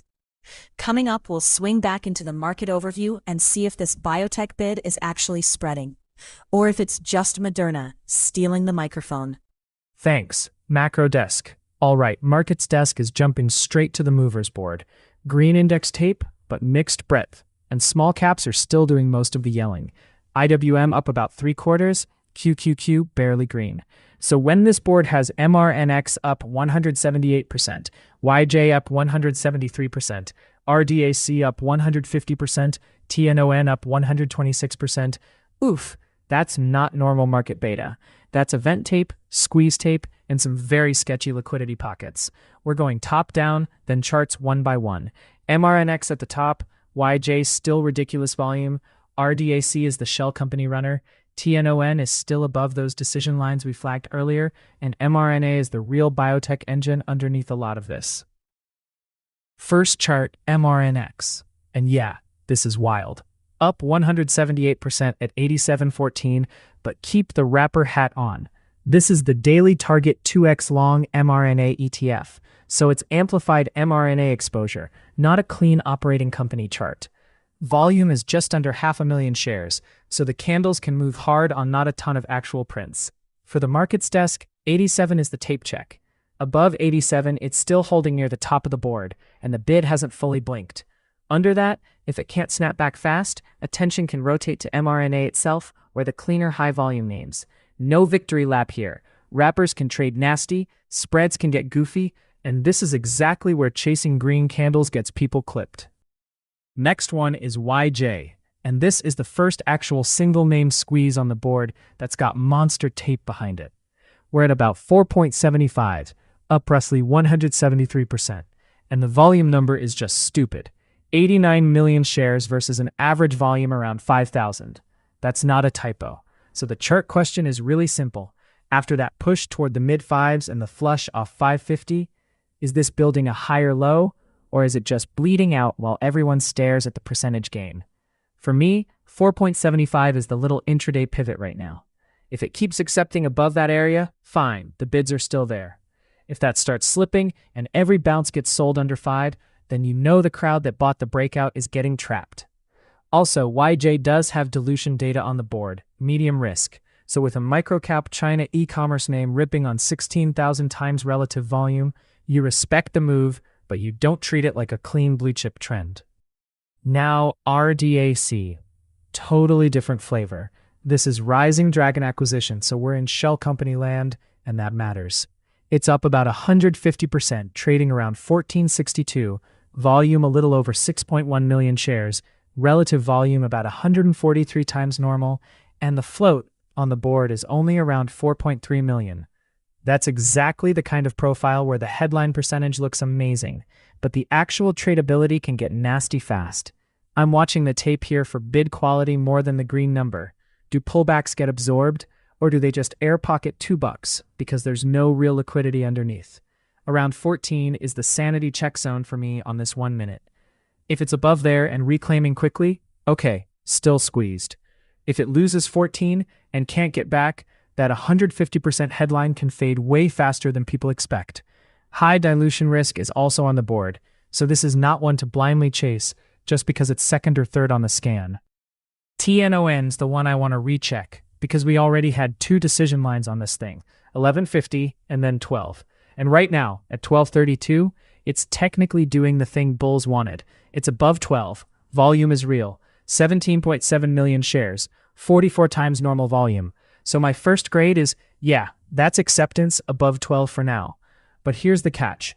On these medical device microcap names with high dilution risk, acceptance means candle bodies holding up here, not one nasty wick through 1230 and then a flush back under 12. If it loses 12, now you're back in chop. If it loses 1150, that prior decision line failed and the whole read changes. So clean tape, above 12 and building. Wick trap, back under 12 fast. Now go to the actual engine behind all these mRNA wrappers, Moderna itself. This is the cleanest read in the group because it's not a levered ETF, it's not an option income wrapper, it's the underlying biotech. mRNA at about 119.60, up basically 90%, and the volume is the part that matters, 29 million shares already, versus a little over 7 million average. So yeah, the wrappers can look crazier on percent change. mRNX was insane, but this is where the real liquidity is. If Moderna keeps holding the high end of the intraday range, those products can keep reacting around it. If mRNA starts rejecting and fading, the wrappers usually get sloppy even faster. For me, this one is the anchor chart for the whole Moderna complex today. Thanks, Markets Desk. All right, quick macro check while the small cap fireworks are still popping. The tape is green, but not exactly marching in formation. SPY's around 769.47, up 0.25%. QQQ is basically flat at 717.8. And IWM is the leader, up about 0.65%. That matters. When the Russell leads while NASDAQ stalls, that's not pure megacap euphoria. That's a little broader risk appetite trying to sneak through the side door. VIX is down to 19.41, off 1.2%, so the risk thermostat is cooling, but it's not exactly beach weather yet. Here at the macro desk, the big tell is bonds. TLT is up 1.28% at 82.705. IEF up 0.39% at 93.295. Lower rate impulse, softer dollar, smaller names catching a bid, that's the morning recipe. The dry joke is, if rates are the bouncer at the Growth Stock Club, today he's at least checking IDs politely.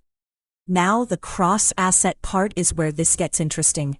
The dollar proxy is sitting at 27.955, down 0.66%.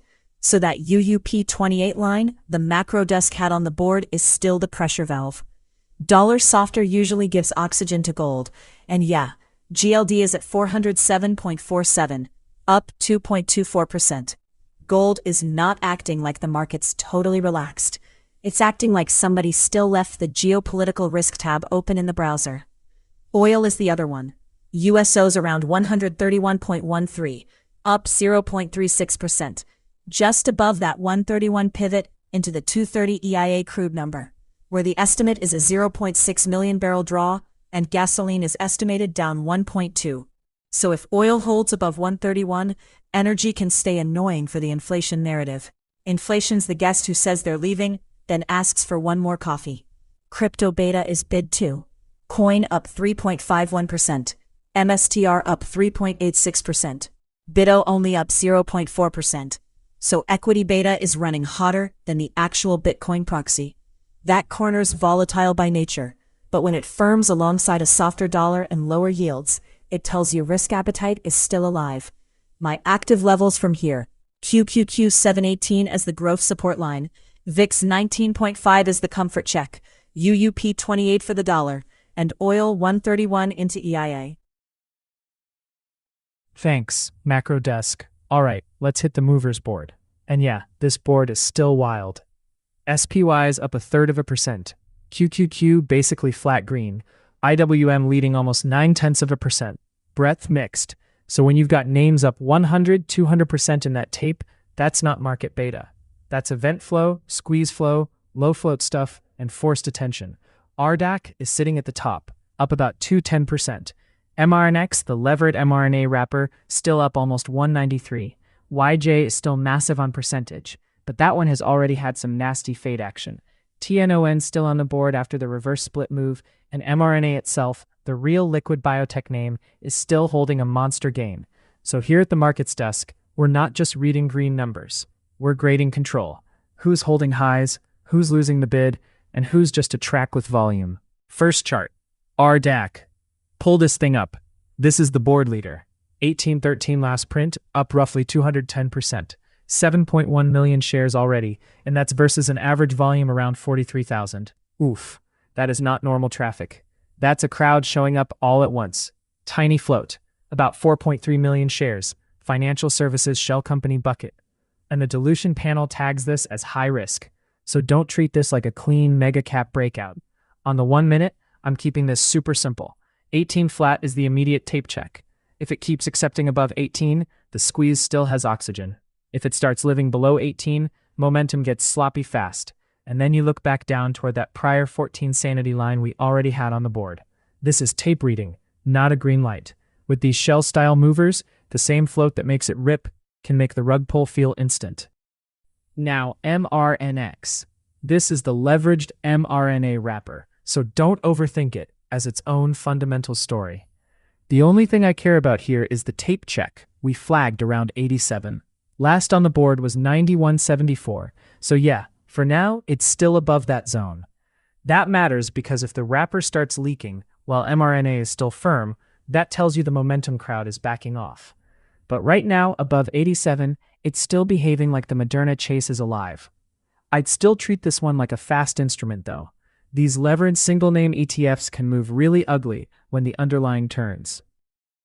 Flip YJ up next, because this is the one where the chart grade got a little messy. We had 475 as the reclaim area, 550 as the higher momentum zone, and with the board showing 443, that reclaim has not stuck. So the grade here is pretty simple. Huge volume, insane relative volume, but the tape is fading back under the level that should have held if buyers were still in control. 550 is way overhead now, 475 becomes the first real test again. If it can't even reclaim that, This is more of a morning spike unwind than clean continuation. TNON next, and this is the post-reverse split name, so I'm treating it way more carefully than the headline percent move. Last prints around 1110, still up 100%, but the question now is this thing actually stabilizing, or is the first momentum burst just bleeding out? Volume is real, 18.7 million shares, about 46 times normal, but with high dilution risk and a small cap medical device profile, you do not want to confuse volume with safety. For me, the quick line is the $11 area. If it can keep basing around there, okay, that's stabilization. If 11 starts giving way with heavier red candles, then yeah, the momentum is cooling fast. Now flip back to the actual liquid anchor, mRNA. This is the one that matters more than the wrappers, because mRNX and mRNY are basically orbiting this move. Moderna's around 124 now, up about 97%, and the volume is not some tiny stock nonsense. 36 million shares, 5 times normal volume, on a real large-cap biotech tape. That 12,250 spot we flagged earlier is doing its job as the intraday tell. Above it, the move is still being confirmed by volume. Below it, I'd expect the mRNA-linked products to get a lot sloppier. And context matters. QQQ's barely green, SPY's up 1/3%. So a move like this is pure relative strength, not just the market lifting everything. Last fresh one on the green side, pull up MSS. This is Maison Solutions, grocery retailer, tiny float, and yeah, this is the classic small cap momentum profile. Last prints around 293, up about 86%, 21 million shares traded, roughly 34 times relative volume. So the tape is real in the sense that volume absolutely showed up, but the risk box is also real. 2.8 million float, high dilution risk, small cap retail name. For me, the clean line is basically $3. If MSS can hold near VWAP and keep reclaiming 3, momentum traders stay interested. If it starts rejecting 3 and slipping back toward that 270, 260 zone, that's where these can turn into air pockets fast. Now, quick contrast on the red side, PFSA first, down 43%, around 1546, but relative volumes only 0.02 against a monster average volume. So I'm not treating that like the same kind of expanding panic tape unless the chart keeps making fresh lows. With a 600,000 share float and high dilution risk though, below 15 is where I'd say the selling pressure is still in control. And then WETO, this one's more active, down 32%, around 2225, relative volume almost 9 times normal, recent filings, dilution risk marked unknown. That's a different red board feel. If WETO can't reclaim 23, sellers are still leaning on it. If it starts basing above 22, then at least the downside is pausing. So that's the opening drive board. RDAC and the mRNA complex were the wild green side.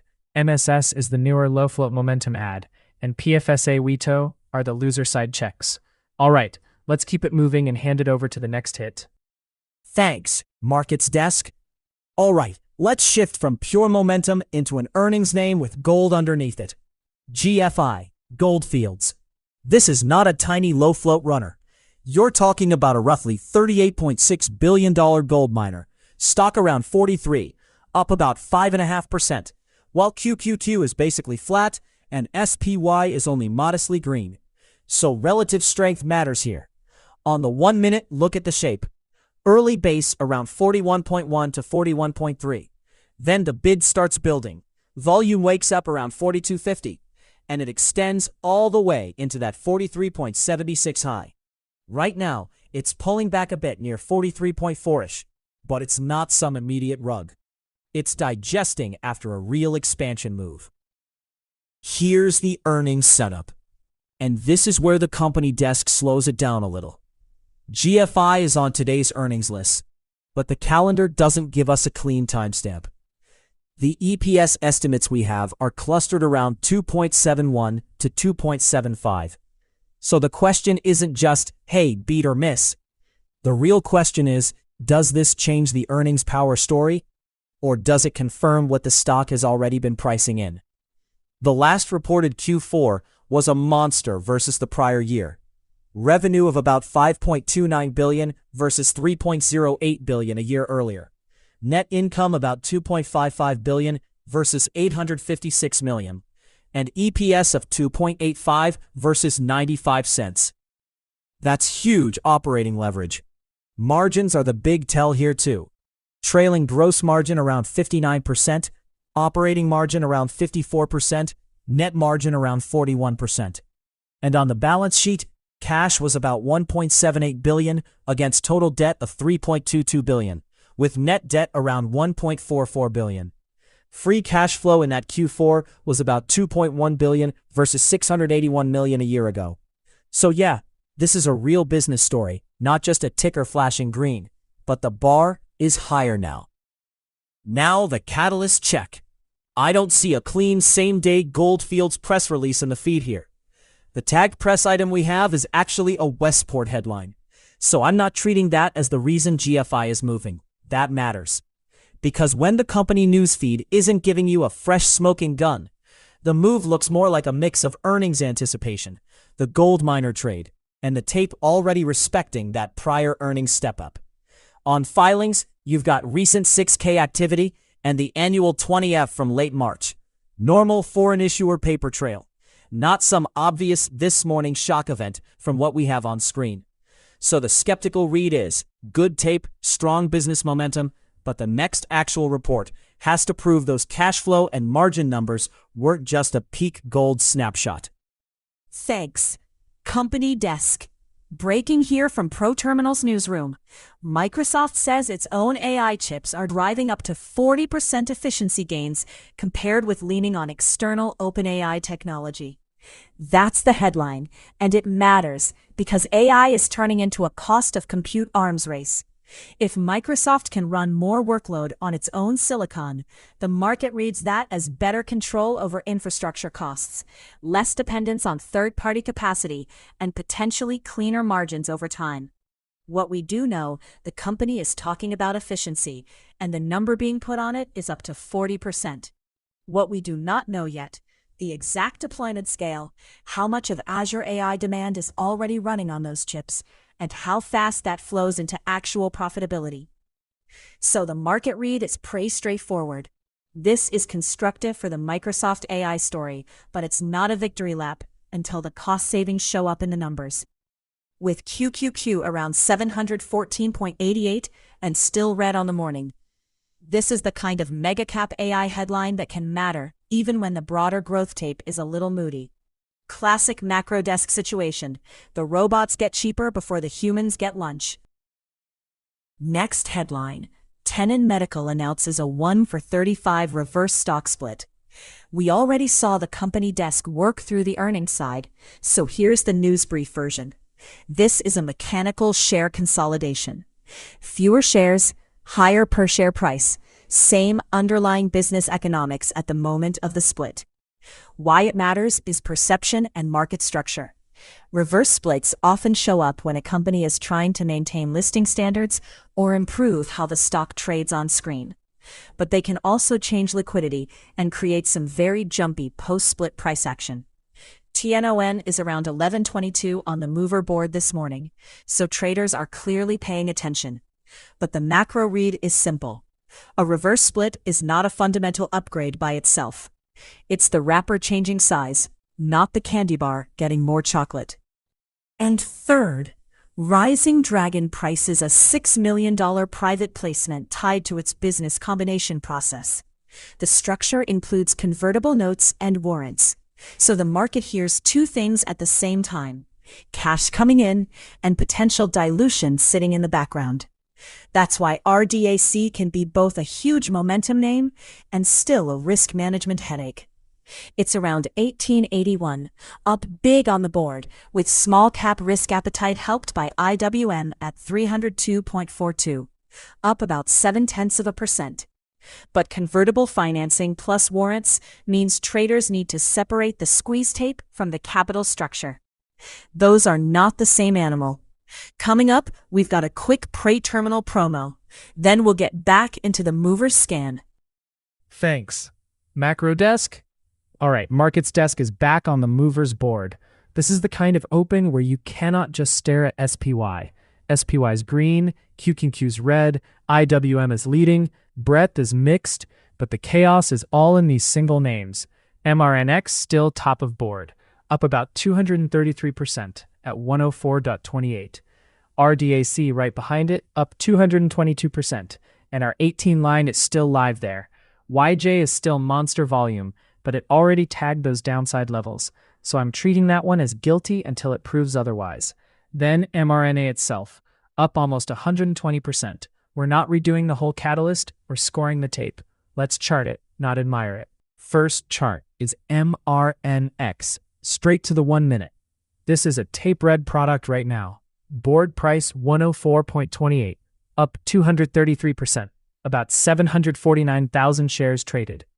Oof, when a levered ETF is printing this kind of move while the broader tape is mixed, I only care about control. For me, 100 is the clean line, not magic, just the round number control line. Above it, buyers still have the wheel, and dips can stay orderly. Lose 100 with a heavy red candle, and that chase bid can thin out fast.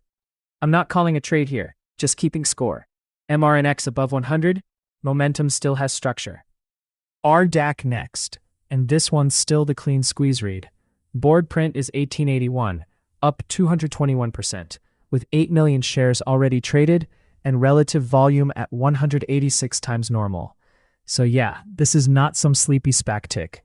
The live line is still 18. If it's living above 18 and the dips keep getting bought quickly, the squeeze tape is still intact. But if you start seeing those 1 minute candles wick under 18, reclaim, fail, and then roll back through it again, that's when it gets sloppy fast.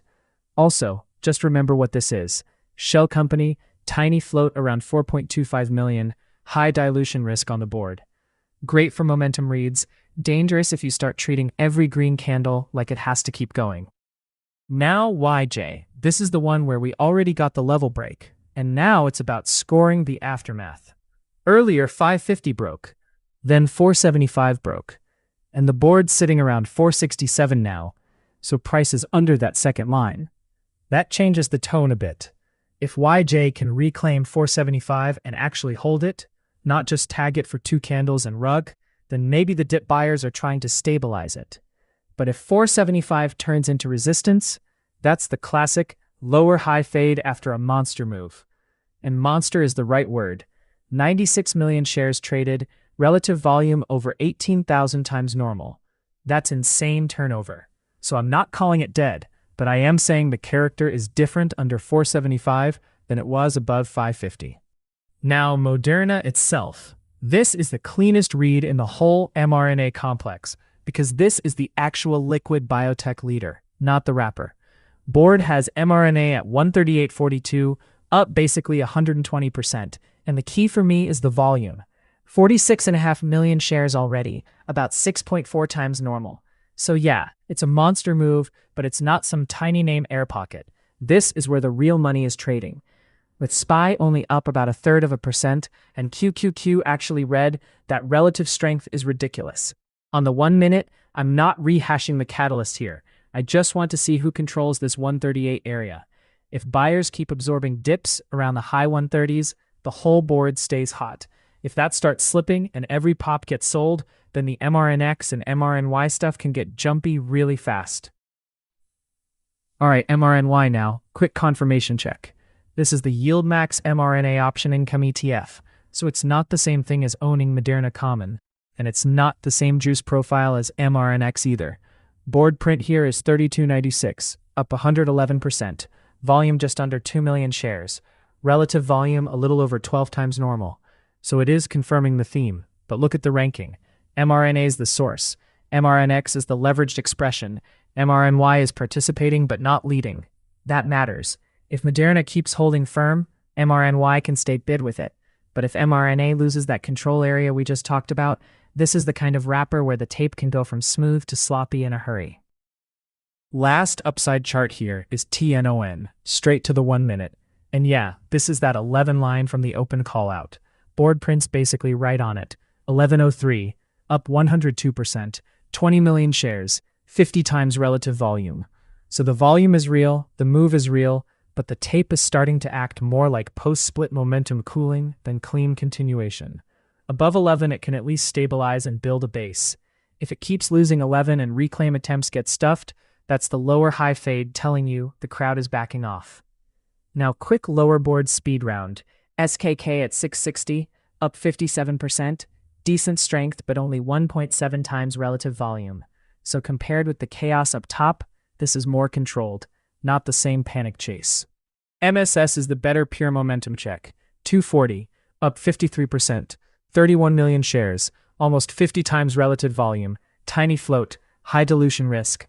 That's the kind of 1-minute chart where VWAP matters a lot, because if it loses structure, it can unwind fast. CISS, 413, up 50%, tiny float, but relative volume's basically normal at 0.98, so I'm not treating that like the same broad participation move yet.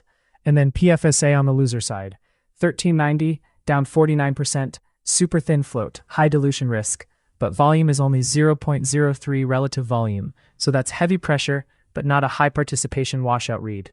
So that's the board.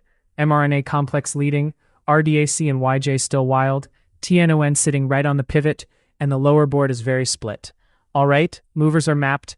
We're flipping back into the broader tape and news flow next. Thanks. Markets desk. All right, quick macro reset, because the tape is doing that thing where it smiles with one side of its face and frowns with the other. SPY is sitting around 770.08, up about 0.34%. But QQQ is down 0.27% at 715.56. So, this is not your classic mega cap tech victory lap. The Russell's the leader here, IWM 302.40 up 0.72%. And that makes sense when you look across the street. TLT is up 1.48%, IEF up 0.39%. The dollar proxy is down 0.75% at 27.93. And VIX is easing to 19.32. That's the chain. Bond prices up, dollar softer, volatility cooler, small caps get a little oxygen.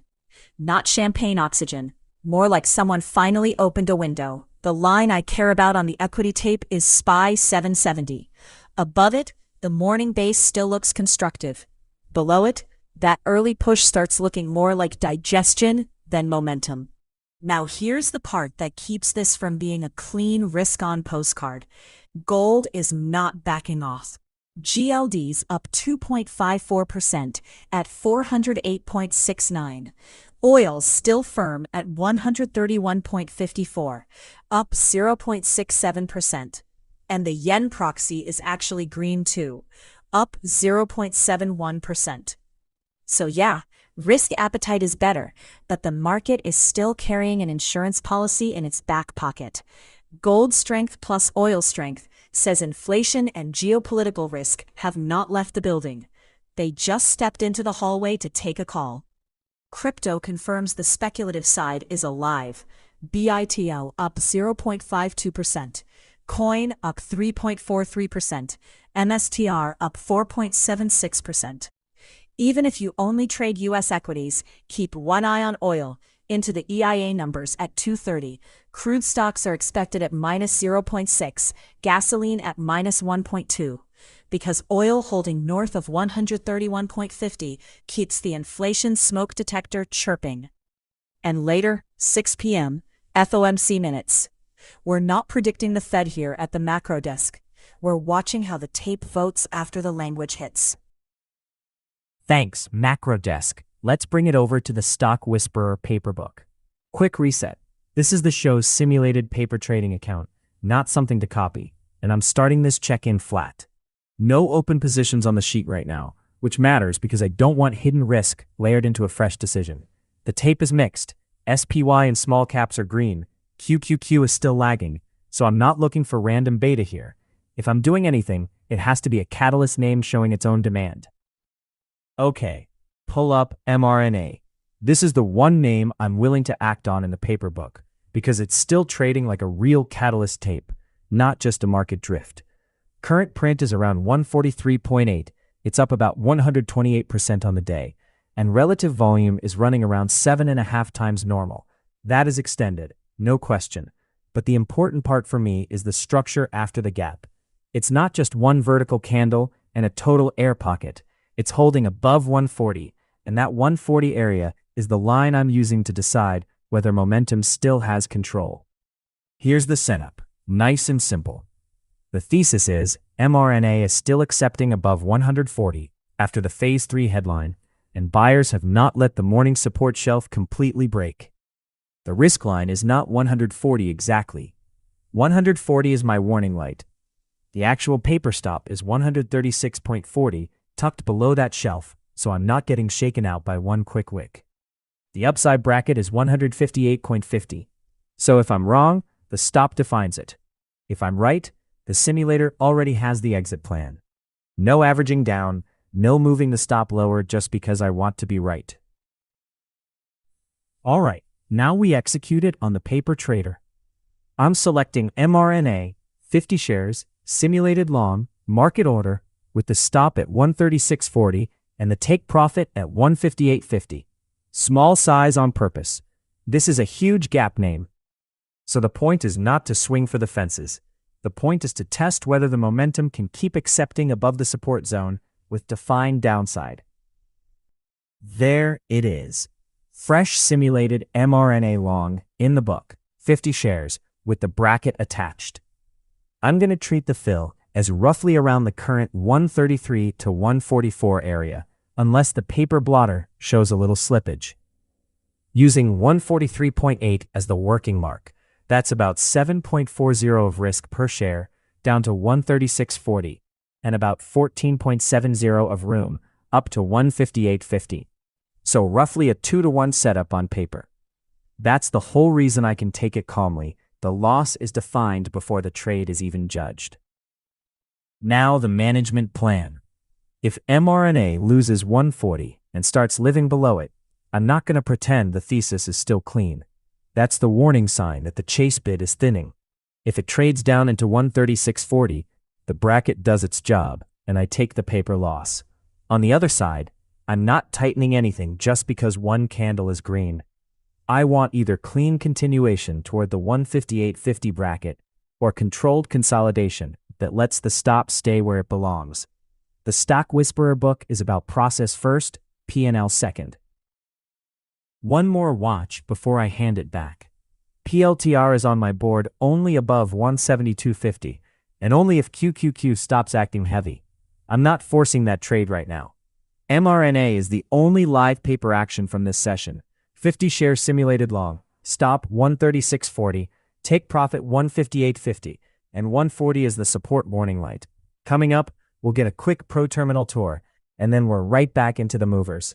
Thanks, Stock Whisperer. Quick tool break, because this is the stuff we're using live here at the markets desk. First stop, dilution center. Oof, this matters on small cap runners, shelves, ATMs, offerings. Not a magic red light, not a buy or sell signal, but it tells you what kind of supply risk could be sitting over the tape, especially on a morning where small caps are flying and IWM's green while QQQ's still red. Now, flip to the movers board. This is the heartbeat. Top gainers, losers, price, relative volume, float when it's there. That's how we keep score without guessing. MRNX, RDAC, YJ, mRNA. These aren't recommendations, they're clues. Big difference. The board tells us where attention is. Then the chart tells us whether that attention is real or just one ugly wick and a trap. And then, when a name's moving, we don't just stare at the percent gain. Pull up YJ. We check the company page, hit filings, hit insider trades, hit news. That's the workflow. If there's a recent filing, an offering, a weird corporate action, you want that on the same screen as the move. Data can be incomplete or delayed sometimes, so you still think like a trader. Confirm, compare, don't just react. Last piece, the 1-minute terminal chart. This is where the markets desk lives.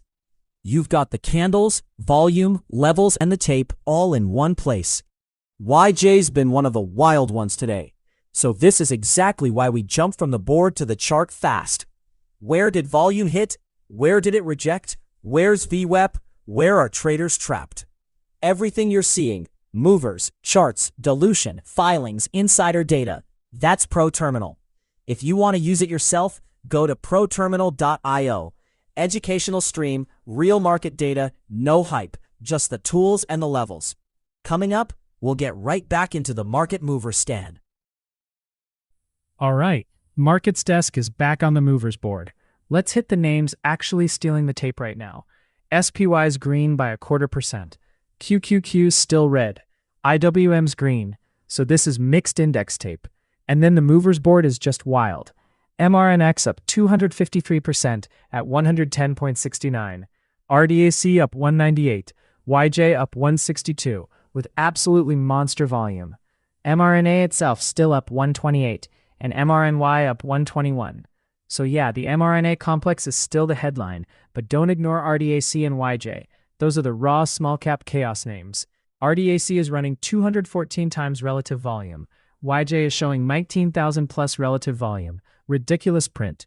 We're not chasing the green, we're checking where the bid is still alive versus where the move is already exhausted. Now MRNX first, because this is the top of the board, and it already hit that earlier breakout level we had on the scorecard. Pulling up the 1 minute. This is not a normal stock read. It's the leveraged mRNA vehicle, so the tape can get nasty fast. Price is 110.69, up 253%. Volume just over 1 million shares. What I care about here is clean structure, not a story. Does it keep accepting above 110, or do the candles start wicking and failing back through it? That's the whole game. If 110 turns into resistance instead of support, momentum usually cools quick on a name like this. If it keeps holding above that area, and VWAP stays underneath it, then the squeeze crowd is still in control. Oof, just respect the speed on this thing. Big green doesn't mean easy green. RDAC next. And this is the cleanest example of why you don't just chase a percentage on the board. Yeah, it's up about 198%, last around 1744, and the volume is ridiculous. 9.2 million shares versus an average around 43,000, so you're talking 214 times relative volume. But this is also a shell company tape with high dilution risk, tiny-ish float data, and that means the candles can get super jumpy. So the bid check for me is simple. Does this keep holding the 17 area, or do sellers start accepting below it? If it keeps snapping back over 17, okay, there's still dip demand.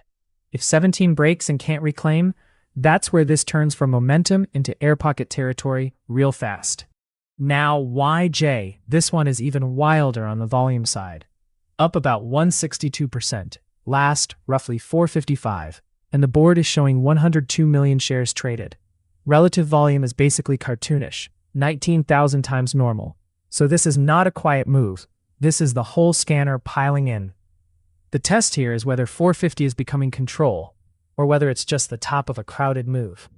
I don't want to overstate it without a clean candle read, but visually on the 1 minute, if this keeps building over 450 and starts pressing higher, that tells you the move is still expanding. If it loses 450 and then can't reclaim, that's the trap signal.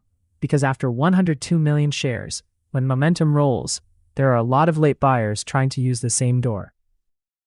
Now here's the actual underlying mRNA, and this is why the ETF stuff is going completely nuts. Moderna itself is still up about 128%, around 143.80, with 60 million shares already traded. So yeah, this isn't just some tiny levered product doing weird ETF math. The parent chart is carrying the whole board. What I care about on the 1 minute now is whether buyers keep accepting price up here after the monster move. If this starts holding the 143-144 zone instead of instantly snapping back, that's the tape saying the bid is still real. If it loses that area and volume dries up, then the chasing gets a lot more dangerous. MRNY next, quick follow-through check. Same Moderna ecosystem, but totally different product. This is the YieldMax mRNA Options Income ETF, up about 121%, trading near 34.50, and the volume is over 2.2 million versus about 14 times normal. So the takeaway here is simple. The mRNA move is big enough that all the linked products are lighting up, not just the 2x long ETF we already checked. But again, product structure matters. This is not the same thing as owning the common stock, so I'm reading it as confirmation of theme participation, not as a cleaner chart than mRNA itself. Alright, flipping to TNON, post-split tape update only here. 10 ends up about 117%, around 1183. Volume over 21 million, relative volume 53 times. This one has recent filings and high dilution risk on the board, so I'm not getting cute with it. If the 1 minute keeps reclaiming pops and holding them, momentum traders will notice. If it starts failing every push and living below VWAP, that's the classic small cap fade setup. FEME now. This is the healthcare momentum name sitting up about 48%. Last around 325. And this is where I want to see if the tape can actually control VWAP or if it just turns into a mid-morning fade. 26 million shares already. So there is real attention here, but the dilution tag is high, and on these small healthcare names that matters. If this keeps holding above the 325 area and volume keeps refreshing, okay, momentum is still awake. If it loses VWAP and starts giving back candles fast, that's usually the tell that the chase is getting crowded. Quick loser side check.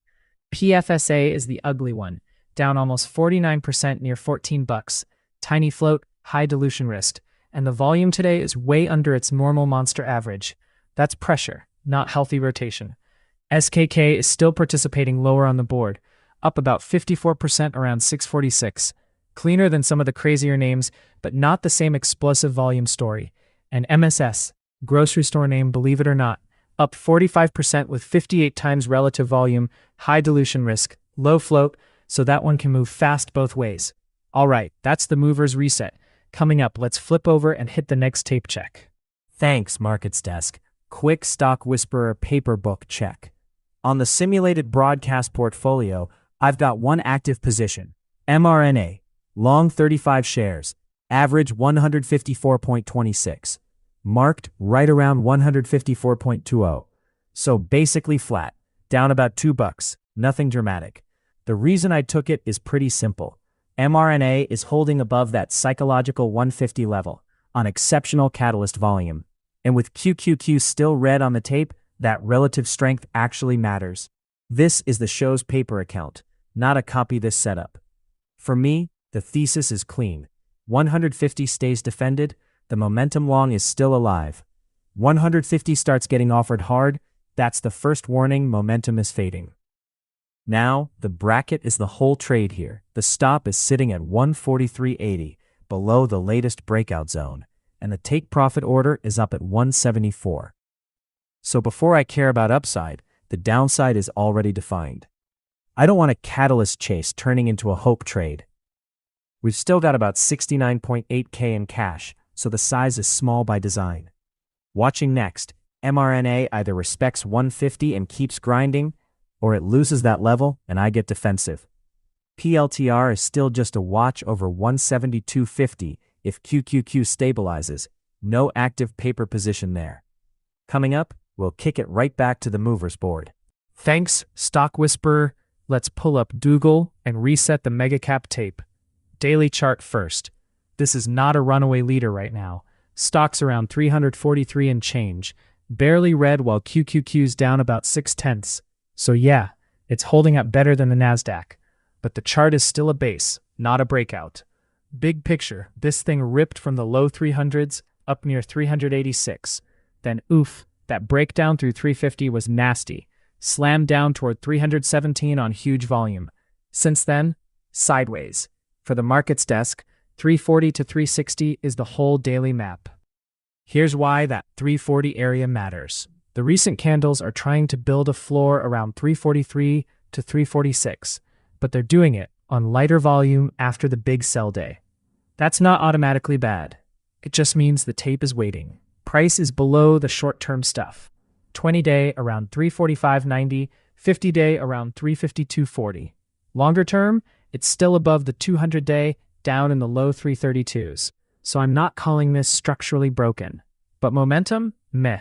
RSI around 44, ADX around 10, weak trend, choppy tape. Above 360, now you're testing real prior supply. Below 340, the daily base starts losing shape. All right, let's drop down to the 1 minute because this is where the tape actually gets interesting. Google opened around 342.98, slipped toward 340.90, then bang, there's your volume burst. From roughly 342.45 up through 344.30, in a couple candles, with 1 minute doing more than 367,000 shares. That is real participation. But watch the response. Sellers hit it right back down into the 341s and 342s. So this is not a clean trend yet. It's a range. 341.80 on the bottom, 343.80 on the top. Current action is parked right under that 343.80 lid, around 343.75. That's tight. So score it like this. Google is acting a little better than QQQ today, but it has not earned the leadership label yet. Above 343.80 with volume, the 1 minute range finally starts to lean constructive. Below 341.80, that earlier volume spike risks being just a wick trap. And oof, mega cap wick traps can waste your whole morning. With VIX still around 19.4, I don't want to trust the first poke either way. Coming up, we'll jump back into the movers board, because the small cap tape is still moving way faster than mega cap tech. All right, markets desk back on the movers board. Let's see what's actually still moving right now. And yeah, this board is still wild. QQQ's red, IWM's green, breadth is mixed, but look at the top of this thing. MRNX up almost 300%, mRNA up 149%, YJ still up 145%, RDAC right behind it, MRNY, TNON. This is not a normal large cap tape. This is a momentum board. Fast money, thin names, levered products, big gaps. So I'm not treating green as clean. I'm treating green as, okay, where's the volume still defending and where's the first rug pull level? We're going name by name, board first, then 1 minute charts. Thanks, Markets Desk. Breaking from the ProTerminal newsroom, Apple has hit a $5 trillion market cap as Tim Cook steps down, with this week marking Cook's final earnings call as CEO. What we know, under Cook, Apple's share price is up 2,180%. So this is not exactly a quiet handoff. It's a $5 trillion baton pass, which is a very expensive relay race. What we don't know yet? How the next CEO shifts the growth strategy, if at all, and what the next innovation pipeline looks like after Cook.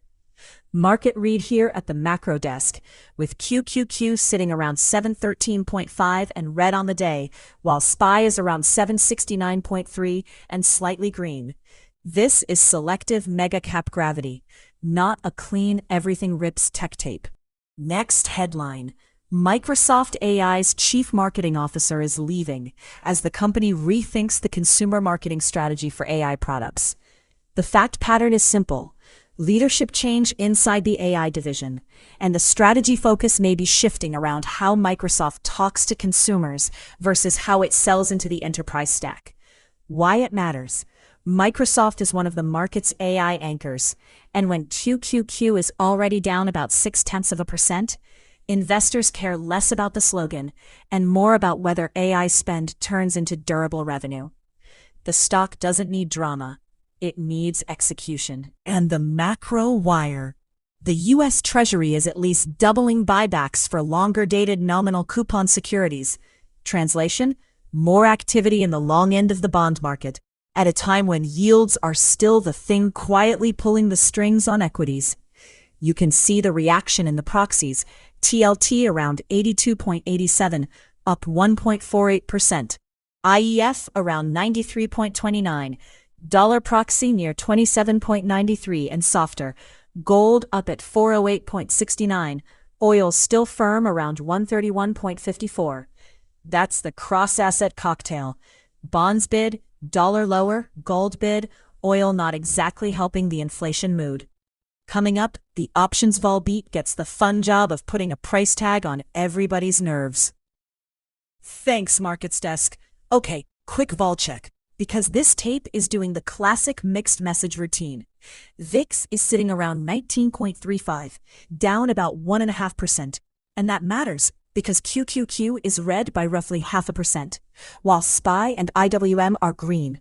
So yeah, tech is soft, but this is not a panic bid for protection. Here at the macro desk, that reads more like rotation than stress. The line I'm watching is simple. If VIX reclaims 20, the market starts paying up for insurance again. If it slips under 19, that's the opposite. Vol sellers are still leaning on the doorbell and nobody's answering. Dry little macro joke. The VIX under 20 is the market saying, I'm anxious, but I'm not calling my therapist yet. Now let's put the actual event vol firecracker on screen. mRNA. And I'm not talking options chains or strikes here. We don't have that data on this screen, so keep it clean. This is realized volatility. The chart had Moderna opening near 121.93, flushing to about 115.90, then ripping all the way toward 163 on monster volume. We're talking a reversal confirmed by a spike north of 2.4 million shares and repeated million share pushes on the way up. That is the kind of move where options traders stop using adjectives and start checking calculators. Right now, the chart read is stalling in that 159 to 163 zone. Volume still elevated, but tapering a bit. So for the tape, 163 is the high water mark. The existing 150 line from the paper book is still the sanity check underneath. Above 163, the squeeze can keep forcing hedges to adjust. Below 150, that same volatility can flip from chase mode into de-risking mode. All right, quick vol check from the macro desk, because the market's acting calm, but not exactly relaxed. VIX is sitting around 1936, down about 1.5%, so volatility is backing off a touch, but it's not asleep. That 20 line is still the neighborhood watch. Below 20, the tape can breathe. Back above 20, traders start checking the locks again. And look at the split. SPY is green at 770. QQQ is red at 715. IWM is up about 0.7. That's not panic.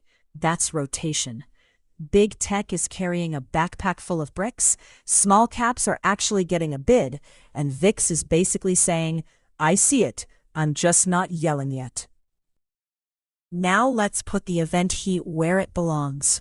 mRNA. And this is why options people care about realized vol, not just the nice clean theory slide. This thing opened around 119, flushed toward 114, then ripped into the 160 area with repeated volume bursts.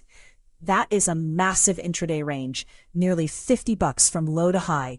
So even with VIX under 20, single name volatility here is its own weather system. The broader market can be mixed and sleepyish, and mRNA can still trade like somebody turned the biotech blender on without the lid. I don't have the options chain in front of me, so I'm not quoting implied vol or strikes. What we can say from the tape, 163 is the current upside lid from the 1-minute chart, and if it can't keep accepting near those highs, that existing 150 zone becomes the sanity check for whether the event move is still controlled or starting to unwind. Okay, quick sanity check on the mRNA news page before we leave this vol beat. The clean headline here is FDA approval for the seasonal flu vaccine mFlu-Siva for adults 50 and older. So yeah, that gives the move an actual catalyst, not just random biotech tape. You've also got a phase 1 Ebola vaccine trial headline from earlier in the week, and the Q2 update in the background with revenue still tiny versus the size of the company and EPS still negative. So this is exactly why the options crowd treats mRNA like an event vol name. Big headline, huge intraday range, volume everywhere, but I don't have the options chain on this screen, so I'm not going to pretend we've got strikes, skew, or implied move data. What we do have is realized volatility screaming off the chart while VIX is under 20, and that's the mismatch. Now layer in FOMC minutes coming up, and the risk is pretty simple. If macro volatility wakes back up, names already stretched on headline momentum can whip around fast. All right, let's hand it back to the movers board next and see what else is actually getting paid today. Thanks, Macro Desk. All right, let's hit the movers board. Markets Desk is back on the tape, and this board is still absolutely wild. SPY green by 1/3, IWM leading, QQQ still red, VIX under 20. So this is not clean, broad market strength. This is rotation plus single name chaos. Top of the board, MRNX, the 2x long mRNA ETF, up around 289% at 122. Then TNON up 147%, 24.9 million shares, 62 times relative volume. That's real activity, but also a tiny healthcare name with high dilution risk. mRNA itself is still huge, up 145% on nearly 77 million shares. mRNY is the other mRNA-linked product. And then YJ, 105 million shares, relative volume basically off the planet. So we're not camping on the board. We're going chart by chart. First chart, MRNX, pulling the 1 minute. This is the board leader, but remember what it is. A leveraged mRNA ETF, not the operating company. So the move can look insane because it's built to amplify the underlying. Price is around 122, up almost 289%. Volume 1.33 million. The clean trader question here is super simple. Does this keep accepting above the 120 area, or does it start slipping back under that round number? If 120 breaks cleanly, that tells me the momentum product is losing control and the air pocket risk goes way up. If it keeps holding above there while mRNA stays firm, then the bid is still alive. But yeah, don't confuse this with normal stock behavior. Leveraged ETF tape can get slippery fast, especially after a monster gap. Next one is TNON, and this is a totally different animal than the mRNA ETF stuff. Pulling the 1 minute here. Tenon Medical is up about 147%, trading around $13.49, and the volume is nuts, just under 25 million shares versus a normal day around 400,000. That's 62 times relative volume. So the tape is real, but the structure is where I'm careful. Dilution risk is flagged high, recent filings are on, market cap is tiny, and you've got that small cap medical device profile where these can move fast both ways. For me, the clean read is the mid-13s. If it keeps holding 1350-ish and keeps printing volume, okay, buyers are still defending the move. If it starts losing 1350 and can't reclaim, that's where this can flip from momentum into churn really quickly. Now, quick underlying check. mRNA itself. I don't want to rehash the catalyst, we already hit that, but this is the anchor for all these linked products. Stocks around 154, up roughly 145% on almost 77 million shares. So yeah, it's still a monster move even with QQQ a little red on the day. The level is simple. Did 150 hold? So far, based on the board price, it's above it. If the 1 minute keeps respecting that 150 area, then that prior 163 upside callout is back in play on the screen.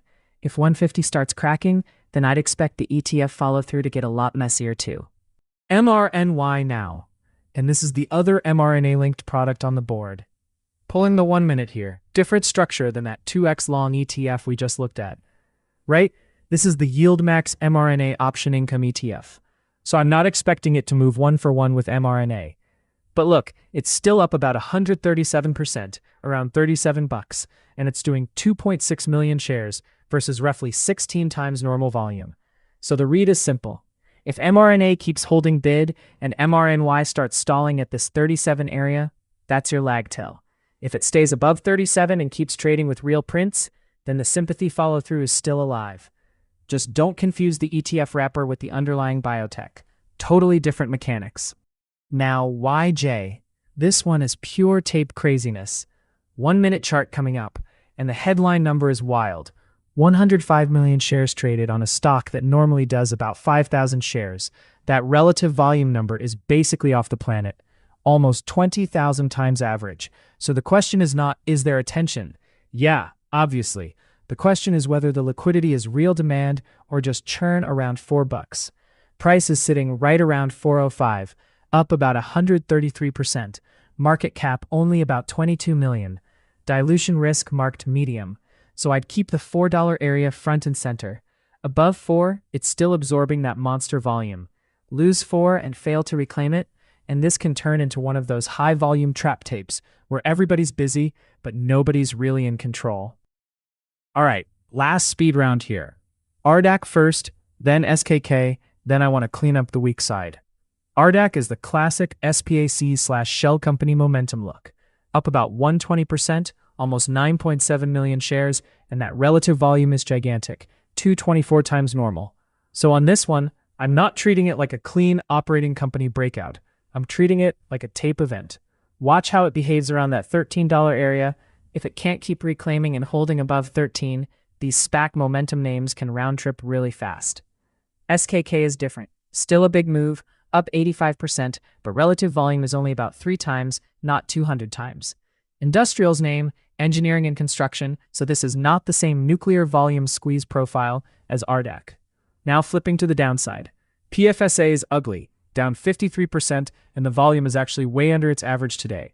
That looks more like an air pocket after prior action than broad panic. Wedo, down 43%, has real relative volume, about 12 times, so that one's selling is more active. And BIVI is still green, up 41%, but it's a high dilution risk biotech with 236 times relative volume, so I'm putting it in the speculative bucket with the rest of these. Big takeaway, the small cap tape is still alive, but it's getting very two-sided. Huge rips, huge dumps, and not a lot of forgiveness if volume dries up. Coming up, we'll shift off the board and hit the next desk read from here. All right, quick tool check. This whole tape board we're flying around on is ProTerminal. This is the movers board. Gainers, losers, price, relative volume, the stuff the market's desk needs fast. Not a buy list, big difference. It's a triage screen. Who's moving? How hard? And is there actual volume behind it? Now this is the part people skip, and oof, that's where they get smoked on small caps. Dilution. ProTerminal has the dilution center, so you can check shelf registrations, ATMs, offering risk, basically where surprise supply can come from. It doesn't tell you the future, nothing does. But it gives you context before you start cheering a green candle like it owes you money. Let's use YJ as the example, because it's been active on the board. Pull the profile, hit filings first, that's where you want to see what the company has actually put in writing. Then news, same spot, so you're not guessing at the catalyst. And then insider trades. Again, not a magic signal, not some secret cheat code, but it's clean research context in one place instead of 10 browser tabs and a headache. And this is where the market's desk lives. The 1-minute terminal chart. Candles, volume, levels, the whole fight between buyers and sellers right in front of you. Use the data to ask better questions. Data can update. Stuff can be incomplete at the edges. And this stream is educational. But if you want the same screens we're using live, it's ProTerminal. Sign up at proterminal.io. Coming up, we jump right back into the mover scan. All right, back to the movers board, market's desk speed run. And yeah, this board is still wild. The tape underneath is mixed. SPY green, IWM leading, QQQ a little red, VIX still under 20. So small cap and event vol appetite is clearly alive, but it's not a clean everything rips market. Top of the board, MRNX, the 2x long mRNA ETF, up about 282% around 119.60. Then TNON, medical device name, up 185% with almost 27.3 million shares traded and roughly 68 times relative volume. mRNA itself is still massive, up 140%, 82 million shares. Then YJ, oof, look at that volume number, 106 million shares, over 20,000 times relative volume. RDAC right behind it, shell company SPAC style heat, up 132 with 237 times relative volume. So the theme is simple. Biotech event vol, leveraged ETF spillover, and speculative small cap momentum all hitting at once. Let's pull MRNX first, because this is the craziest expression on the board. Remember, this is not the common stock. It's a daily target 2 times long mRNA ETF, so the move is designed to be amplified off the underlying. Price is around 119.60, up about 282%. Volume just over 1.4 million. The big thing here is that 120 area we flagged earlier. It's not theory anymore, it's the whole fight, sitting just under it by a hair. If buyers keep reclaiming that zone, the tape is still trying to stay alive. If it keeps rejecting under 120, that tells me the leverage chase is cooling even while mRNA itself is still green huge. And with these leveraged single name ETFs, you've got to respect the structure. They can move fast both ways, especially when the underlying is already trading like an event vol monster. TNON next, and this one is the classic small cap heat check. You've got 10 and up about 185%, 27 million shares already, basically 68 times normal volume. So the tape is real in terms of liquidity, but the risk box is also loud. High dilution risk, healthcare device name, and this is exactly where these can go from clean momentum to total chop in like 2 candles. I'm watching this mid-15s area right here. If 1550-ish keeps getting defended, okay, buyers are still absorbing. But if it starts living under that and every pop gets stuffed, then this turns into churn instead of trend. Not saying chase it, just saying the level tells you whether the crowd is still in control. Now let's hit the actual underlying mRNA. This is the reason the whole weird Moderna complex is lighting up. The common stock, the leveraged ETF, the income ETF, all of it. mRNA itself is up about 140% on 82 plus million shares, and that's 11 times relative volume on a real mega liquidity biotech. So this isn't some tiny no volume print. I don't want to rehash the catalyst again. The point now is sanity check the tape. Around 150 is the psychological zone. If mRNA can keep building above that, mRNX and mRNY make more sense as event vol expressions. If mRNA starts rejecting 150 and bleeding lower, those wrappers can get really sloppy really fast because they're downstream of this move.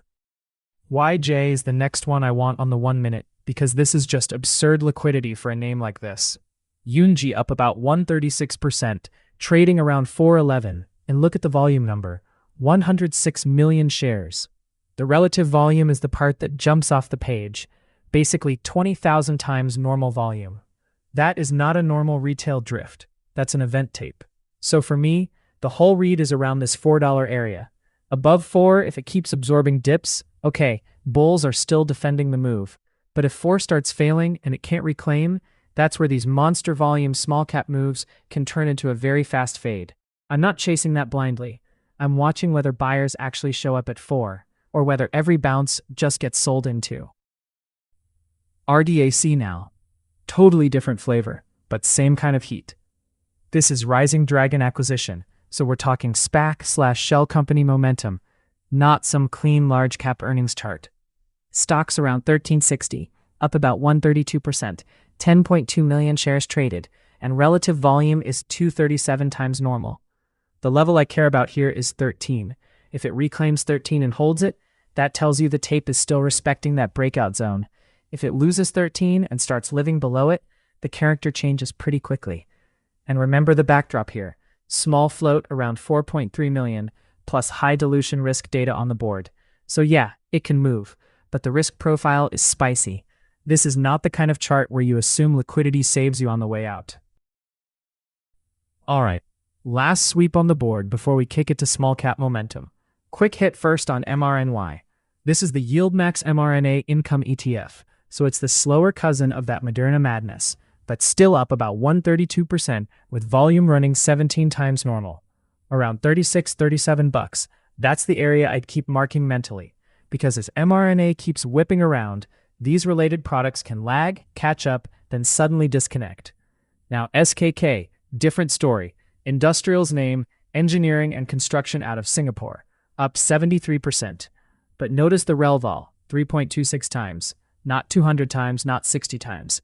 So yeah, it's moving, but it's not the same nuclear liquidity event as YJ or TNON. On the cleanup side, PFSA is getting smoked, down 51%, high dilution risk, tiny float.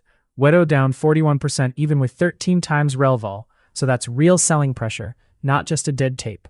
And Bivy is the bounce name, up 41% on 25 million shares, 244 times volume, but it's still a high-risk biotech around $1.36, so that can cut both ways fast.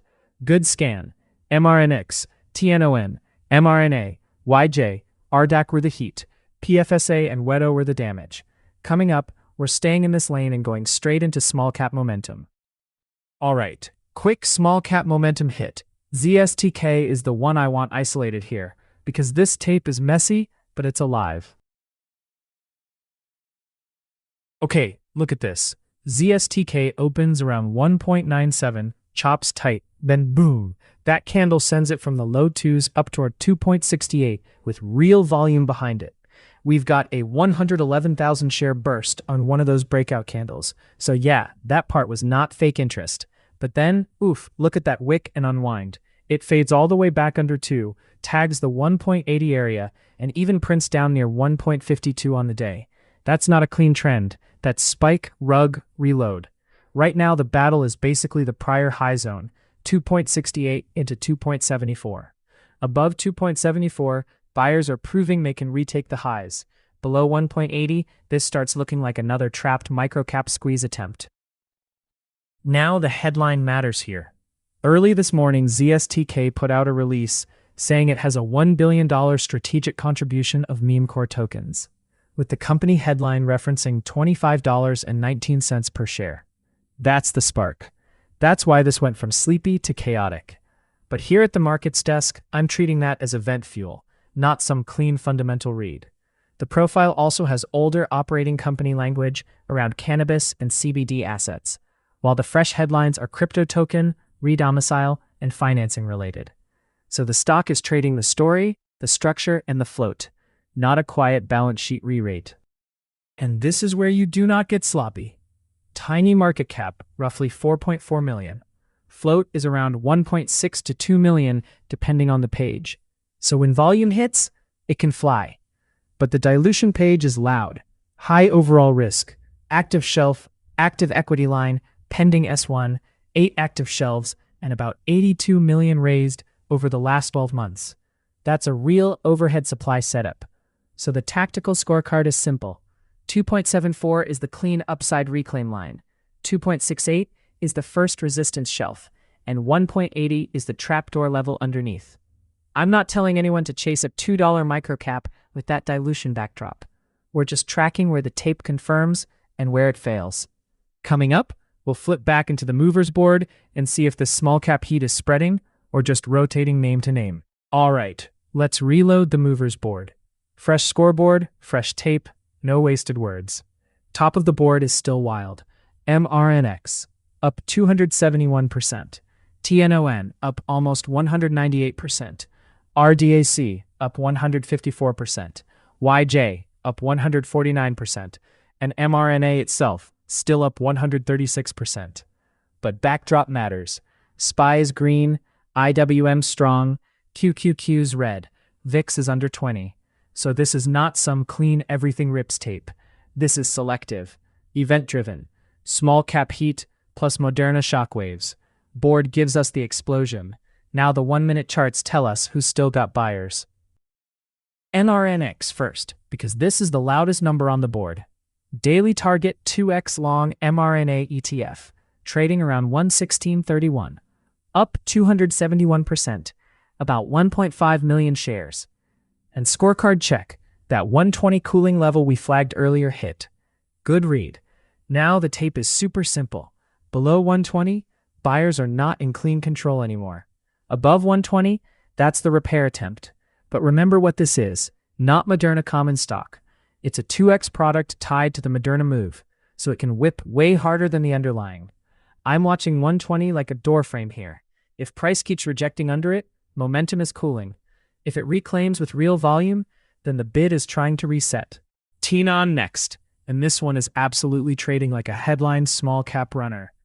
Tenon Medical, around 1622, up almost 198%, and the volume is the whole story here.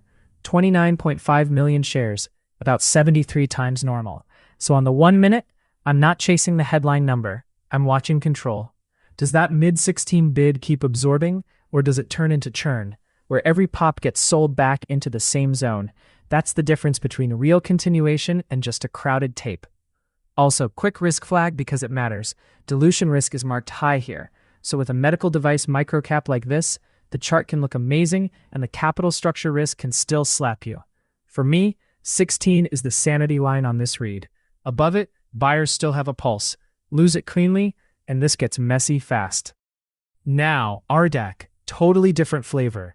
This is a SPAC/shell company momentum name, so you've got to read it like a flow trade, not like some clean fundamental re-rate. Price is sitting around 1484, up 153%, and the relative volume is just stupid, 250 times normal, more than 10 million shares through it. The line everybody can see is 15. If 15 becomes acceptance, meaning it's not just a wick, it's holding trade above there, then momentum traders are going to keep paying attention. If 15 rejects and it slips back into the 14s, that's where these SPAC-type moves can get really slippery because the liquidity looks great until the bid disappears. So RDAC 15 is the scoreboard level, clean and simple. YJ is the next one, and this is the liquidity monster on the board. Yunji around 434, up about 149%. And the crazy part is the volume, 108 million shares against an average volume around 5,300. That relative volume number is basically absurd, 20,000 times normal. So on the 1 minute, I'm not treating this like a normal clean little trend chart. I'm asking one question. Is it actually absorbing above $4? Or is 4 just the last ledge before it gets heavy? If buyers keep showing up above 4, alright, the tape still has control. If it starts living below 4, then this can turn from momentum into air pocket really fast. Medium dilution risk on the board too. So even with the big volume, you respect the rug pull side of this thing. Now, mRNA is the important one because this is the actual underlying equity behind all those Moderna-linked products we've been flipping through. Moderna itself, 148.87, up 136% on almost 89 million shares. That's not some tiny rapper. That's a real biotech mega move with a 59 billion market cap showing up on the same board as the wild ETFs. And this is why I keep calling 150 the sanity check area. MRNX is the 2x expression, MRNY is the income ETF expression, but mRNA is the source tape. If the common stock can actually accept above 150, that tells you the related products may keep chasing. If 150 keeps rejecting, then the wrappers can look dramatic, while the underlying is basically saying, hey, slow down. Markets mixed too. SPY green, QQQ slightly red. So this kind of biotech shock move is its own event, not just broad market beta. MRNY quick, because this is the mRNA-linked income ETF, not the straight equity. It's around 3550, up 127%, with volume running way above normal. But this is the lag lead check now. mRNA was the main engine, mRNX was the leveraged rocket ship, and mRNY is the yield product version trying to keep up. So for me, 3550 is the quick compare line. Above that and holding, it says the related product bid is still alive. If it keeps slipping away from that area, then the hot money is probably staying in the cleaner mRNA vehicles. Now loser side cleanup, because this is where traps live. PFSA, around 1335, down 51%, and the big thing here is the relative volume is not confirming panic the same way the gainers were confirming momentum. Tiny float, high dilution risk, but today's tape is more broken bounce than clean downside momentum. Wedo is a cleaner red board read, 1923, down 42%. Volume is elevated at about 13 times normal, so that's a real move, not just a random print. But again, after a flush like that, you're watching whether it bases or just keeps rejecting every pop. And LGCL, this is the caution name, 15-set stock, down 37%, 62 times relative volume, low float, medium dilution risk. Anything down here can move violently in both directions. Spreads get goofy, and it's not something I'd recommend chasing for day trading. If 15 cents can't stabilize, that's trap risk. If it reclaims and holds, then at least you've got a defined line. All right, movers board is clean. Next, we'll get off the scoreboard and flip back into the broader tape. Thanks, Markets Desk. Quick paper account check from the Stock Whisperer. This is the show's simulated portfolio, not something to copy, and the new line on the screen is mRNA, short 50 shares, average 146.80, last around 146.65, so basically flat, up about $7 right now. The setup was simple. Moderna had the huge catalyst gap, but then it lost that 148 failed breakout warning level. So the thesis is not Moderna is bad, it's tactical. Big gap, failed reclaim, small size, defined risk. Now the bracket matters more than the opinion. On mRNA, the stop is 149.25. If it reclaims that zone, the short idea is wrong, and the paper book takes the small hit. The take profit is 137.25, and before that I want to see 142 break to confirm sellers actually have control. INTC is still on too, short 80 from 93.08, now 93.20, down about $10. Stop 94.20, target 87.80, but it really needs 92 to crack, or it's just chop. With SPY and IWM green and VIX still under 20, size stays deliberate here. Coming up, we can kick it back to the movers board. Thanks, Stock Whisperer. All right, Markets Desk is pulling up Amazon on the daily. Big cap sanity check here. Tape's got some risk on underneath it. SPY up 0.6, IWM almost 1%, VIX under 20, but breadth is still mixed. Amazon's up about 0.5%, so this is not the monster leader today. It's the steady mega cap participant. Daily chart is the important part. This thing is not in a clean moonshot. It's a wide range, low around 225.55, high up at 287.20. And right now it's living in that 260 to 270 pocket, middle of the box. Now look at the daily structure. The big volume days actually mattered. The push from the mid-260s into the 270s had real volume behind it, and that run toward 284 had real participation too. But the sell pressure was real on the other side. That drop back toward the 226 area came on volume as well. So this isn't a clean trend day after day. It's a battleground range. Price is still above the 20-day, 50-day, and 200-day moving averages, so the broader backdrop is constructive. But RSI around 51, ADX around 23, that's not screaming momentum. That's controlled mid-range trade. For the daily, the Markets Desk is scoring it like this. Above 270, buyers start working back into the upper half of the range. Below that 260-ish shelf, and especially under the 20-day area near 258.4, it starts looking sloppy again.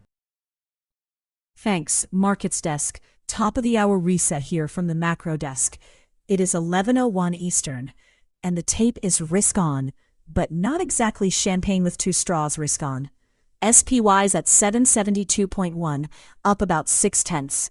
QQQ's positive but barely, 718.5, up 14 basis points. The Russell's the better tell, IWM up almost 1%, so there is some appetite for smaller, higher beta stuff underneath the mega cap layer. VIX is down 2% at 19.25, so the market's risk thermostat is cooling off a bit, even with breadth still mixed. The two stories carrying the room right now, biotech heat off that Moderna and Merck melanoma phase 3 success, and then the mega cap AI headline stack. Microsoft chip efficiency chatter, Apple market cap, and leadership headlines. Coming up after this reset, we go right back to the market mover scan, then news intermission, then another mover's lap. Now the cross-asset story is actually cleaner than the stock board looks. Bonds are bid. TLT is up 1.54% near 82.92, IEF up 0.4 at 93.30, so yields are easing enough to help duration assets breathe. The dollar proxy is getting hit, down 0.82% at 27.91, while the yen proxy is up 0.84% at 57.96.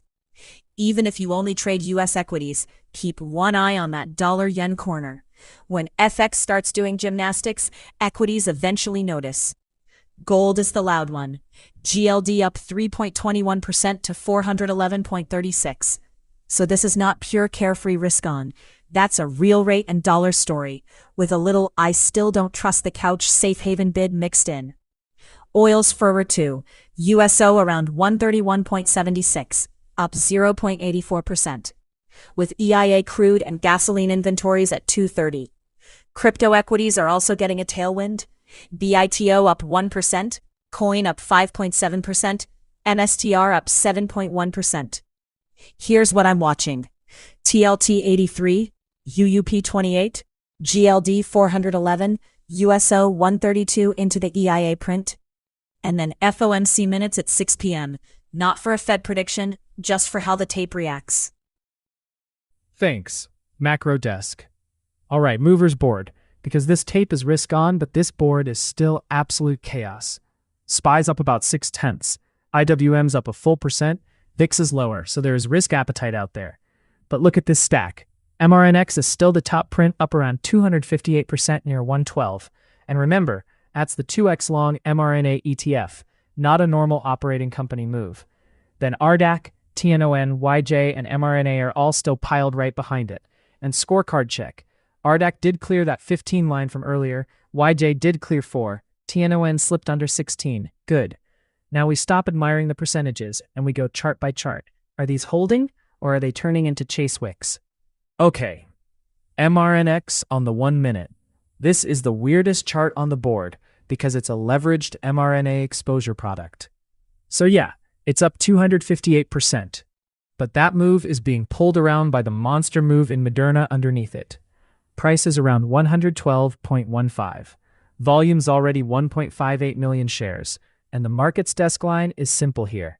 112 is the current control zone. Above 112, if the 1 minute candles keep accepting there, this levered ETF is still being bid. Below 110, that's the first real crack where I'd expect the tape to get sloppy fast. Oof, watch those upper wicks too. With a product like this, you can get a big green candle, then 2 minutes later, the bid just backs away. So MRNX stays on the board, but this is a tape read vehicle, not something to analyze like a normal company. RDAC next, and this is exactly the kind of name where I'm not trying to get cute with the story. It's a SPAC shell. It's up about 195%, and it's traded almost 11.8 million shares on what's basically a tiny normal volume base. The earlier breakout already hit, so now the whole question is, does 17 actually become accepted price, or was that just the squeeze spot? Price is sitting around 17.27 on the board, relative volume 271 times, float about 4.3 million, so yeah, the tape is hot. But with a SPAC-style runner, once the bid disappears, these can air pocket fast. For me, 17 is the line on the screen. Hold above it, fine. Buyers are still defending the breakout zone. Start losing 17 and reclaim attempts fail, that's when this can turn from follow-through into that classic SPAC fade.